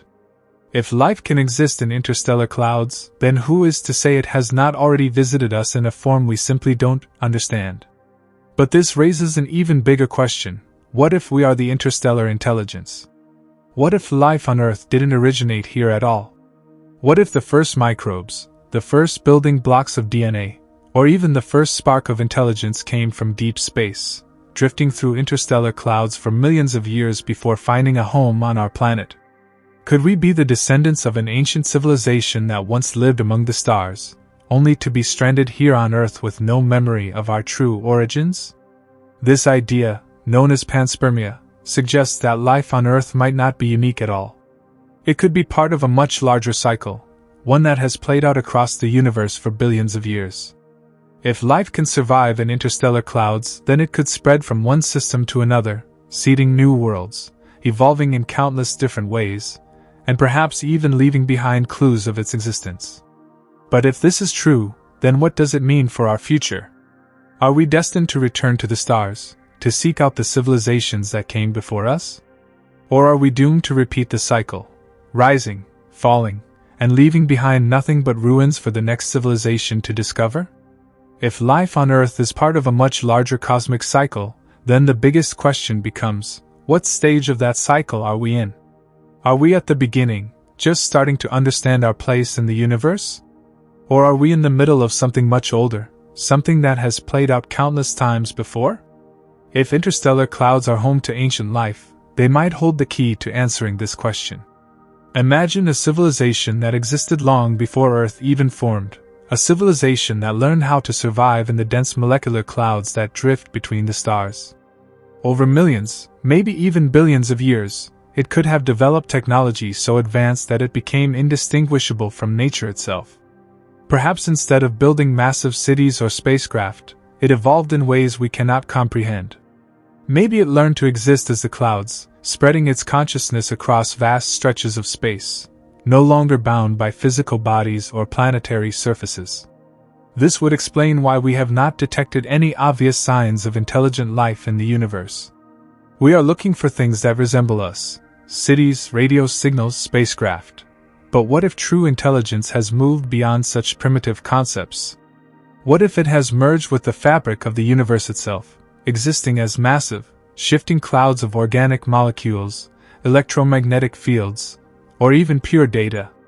If that's the case, then interstellar clouds could be far more than just hiding places. They could be living entities, vast networks of consciousness drifting through space, observing, learning, and perhaps even influencing the development of younger civilizations like ours. This idea is both fascinating and terrifying. It suggests that the universe is not empty, but rather filled with a kind of intelligence that is so advanced, we simply fail to recognize it. It also raises another unsettling question. If these clouds are alive, then what do they want? Are they simply observers, watching as young civilizations rise and fall? Do they intervene when necessary, subtly nudging the course of evolution in certain directions? Or are they something far less benevolent, something that consumes worlds, absorbs knowledge, and ensures that no civilization ever becomes a threat to them? The idea of a cosmic intelligence that operates on an entirely different level from us is difficult to grasp, but it makes sense when we consider the way life has evolved on Earth. Intelligence, as we define it, is not limited to humans. It exists in many forms: hive minds in insects, complex communication in whales, problem-solving in octopuses. What if intelligence in the universe follows a similar pattern? What if the most advanced forms of life do not exist as individual beings, but as vast, collective entities that span light years? If interstellar clouds contain such intelligence, then we have to wonder, are they aware of us? Do they know that we are here, struggling to understand the universe, searching for answers in the darkness? If so, why have they not revealed themselves? Perhaps they see us as children, too young to understand the nature of existence. Maybe they are waiting for us to evolve, to reach a certain level of awareness before making contact. Or maybe they see us as something entirely different, something to be ignored, avoided, or even eliminated if we become a threat. But what if the answer is even stranger? What if we are already connected to them in ways we don't realize? Could our consciousness, our very thoughts, be influenced by something beyond our understanding? Could the intelligence within interstellar clouds be subtly guiding us, shaping our development without us ever knowing? If this is true, then the implications are staggering. It would mean that we are not alone, and that we never have been. It would mean that life in the universe is far more complex and interconnected than we ever imagined. And it would force us to rethink everything we believe about our origins, our purpose, and our future. So the question remains, could there be life in interstellar clouds? If the answer is yes, then what comes next? Do we seek it out, attempt to communicate, and risk drawing attention to ourselves? Or do we remain silent, watching, waiting, and hoping that whatever is out there chooses to leave us alone? Because if interstellar clouds are alive, if they are aware, then the most important question is not whether they exist. It's whether they have already found us. If interstellar clouds are alive and aware of us, then what does that mean for our understanding of the universe? Have we been naive in thinking of space as an empty void, a lifeless expanse of cold and darkness? What if, instead, the very fabric of space is teeming with intelligence, an intelligence so vast and so ancient that we have simply failed to recognize it? The idea that intelligence could exist within interstellar clouds forces us to rethink everything we know about life. On Earth, life as we understand it depends on liquid water, stable environments, and biochemical processes that evolved under specific planetary conditions. But what if these are not the only ways life can exist? What if intelligence is not limited to biological organisms, but can emerge from entirely different systems, systems that we have never even considered? This brings us to a strange but compelling possibility.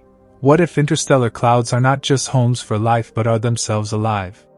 What if, rather than harboring microscopic organisms drifting through space, the clouds themselves form a kind of vast, diffuse intelligence, a living system that spans light years? This idea is not as far-fetched as it might seem. We already know that interstellar clouds contain the building blocks of life, complex organic molecules like amino acids, sugars, and even simple proteins. These molecules form naturally in the harsh environments of space, bombarded by cosmic radiation and shaped by intense magnetic fields. If life can emerge from these conditions, then why not intelligence? Imagine a form of life that does not have a solid body but instead exists as a vast, shifting cloud of molecules, charged particles, and electromagnetic fields. Instead of neurons firing in a brain, its thoughts might be patterns of ionized gas swirling through space, guided by the magnetic fields of distant stars. Instead of DNA, its information could be stored in the complex interactions between chemical compounds drifting in the vacuum. Such a being would not experience time as we do. It might think in centuries rather than seconds, its consciousness spanning across entire solar systems. It might not perceive light and sound but instead, see the universe through radio waves, gravity fluctuations, and the subtle interactions of cosmic dust. And if such an intelligence exists, it raises a chilling question: have we already encountered it without realizing? Could some of the unexplained phenomena we observe in space, mysterious radio signals, strange fluctuations in cosmic radiation, bizarre anomalies in gravitational fields, be signs of something thinking, something watching? Could these be the echoes of a vast intelligence stretching across the galaxy, trying to communicate in ways we do not yet understand? If interstellar clouds are alive, then they might not just be passive observers. They could be active participants in the evolution of the cosmos, shaping the formation of stars, planets, and even life itself. They might act as cosmic gardeners, spreading organic molecules across the universe, guiding the development of new worlds, and perhaps even influencing the rise of civilizations. But if they are capable of such things, then what is their purpose? Are they benevolent, seeding life across the stars with the hope of fostering new intelligence? Or are they something else, something older, more indifferent, or even hostile? We assume that if an intelligent life form exists, it would think and act in ways we can understand. But what if we are wrong? What if intelligence does not always lead to curiosity, exploration, or communication? What if some intelligences prefer silence, isolation, and secrecy? If that is the case, then we have to consider a disturbing possibility. Are we supposed to find them? Or are we meant to remain unaware? Perhaps the reason we have not yet detected clear signs of extraterrestrial intelligence is that those who exist do not want to be found. Perhaps the interstellar clouds, if they are alive, have already decided that revealing themselves would be a mistake. And if that is true, then we have to ask ourselves one final question. What happens if we discover them anyway? Would they welcome us as fellow beings, sharing knowledge and guiding us into a new era of understanding? Or would they see our curiosity as a threat, one that must be stopped before we become too dangerous? Because if interstellar clouds are alive, if they have been watching us, then the moment we truly recognize their existence might be the moment they finally decide to act. If interstellar clouds are intelligent, then we must consider another haunting question. What if they have already intervened in our history without us realizing it? Could they have subtly influenced the development of life on Earth? Could they have played a role in shaping human consciousness itself? Consider the fundamental aspects of human intelligence, our ability to think abstractly, to question the nature of reality, to ponder the cosmos. These abilities seem strangely out of place in the evolutionary history of life. No other species on Earth has shown the same level of curiosity about the universe. What if this spark of intelligence was not entirely natural? What if it was influenced by something older, something that has existed between the stars for billions of years? There is also the unsettling possibility that we are not the first intelligent species they have encountered. If life in interstellar clouds has been around for billions of years, then it is almost certain they have witnessed countless civilizations rise and fall. How many others have reached a level of technological advancement similar to ours, only to be erased? And that leads to a terrifying thought. What if intelligence is a threat to them? If interstellar clouds are conscious, if they have survived for eons, then they may see young civilizations as dangerous.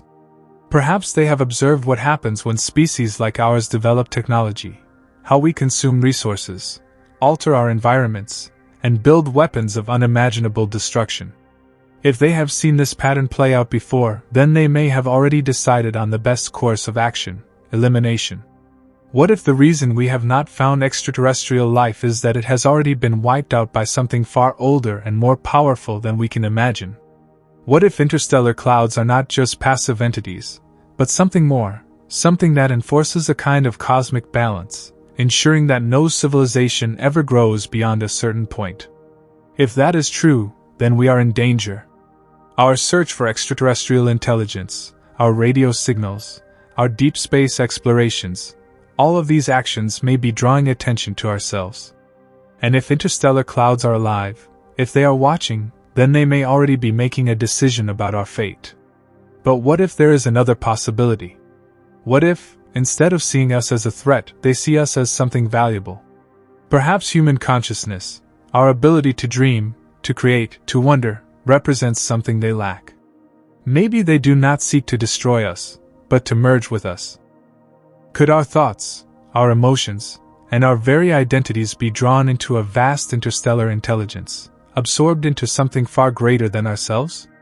If so, then our ultimate destiny may not be extinction but transformation. If interstellar clouds are alive, then the most important question is not whether they exist, but what they want from us. Are they guardians? Observers? Destroyers? Or something beyond all human understanding? And most chilling of all, if they have already decided our fate, would we even know? This video is for educational or entertainment purposes only, and information provided in the video may be incorrect. Like the video and subscribe to the channel for more such amazing videos.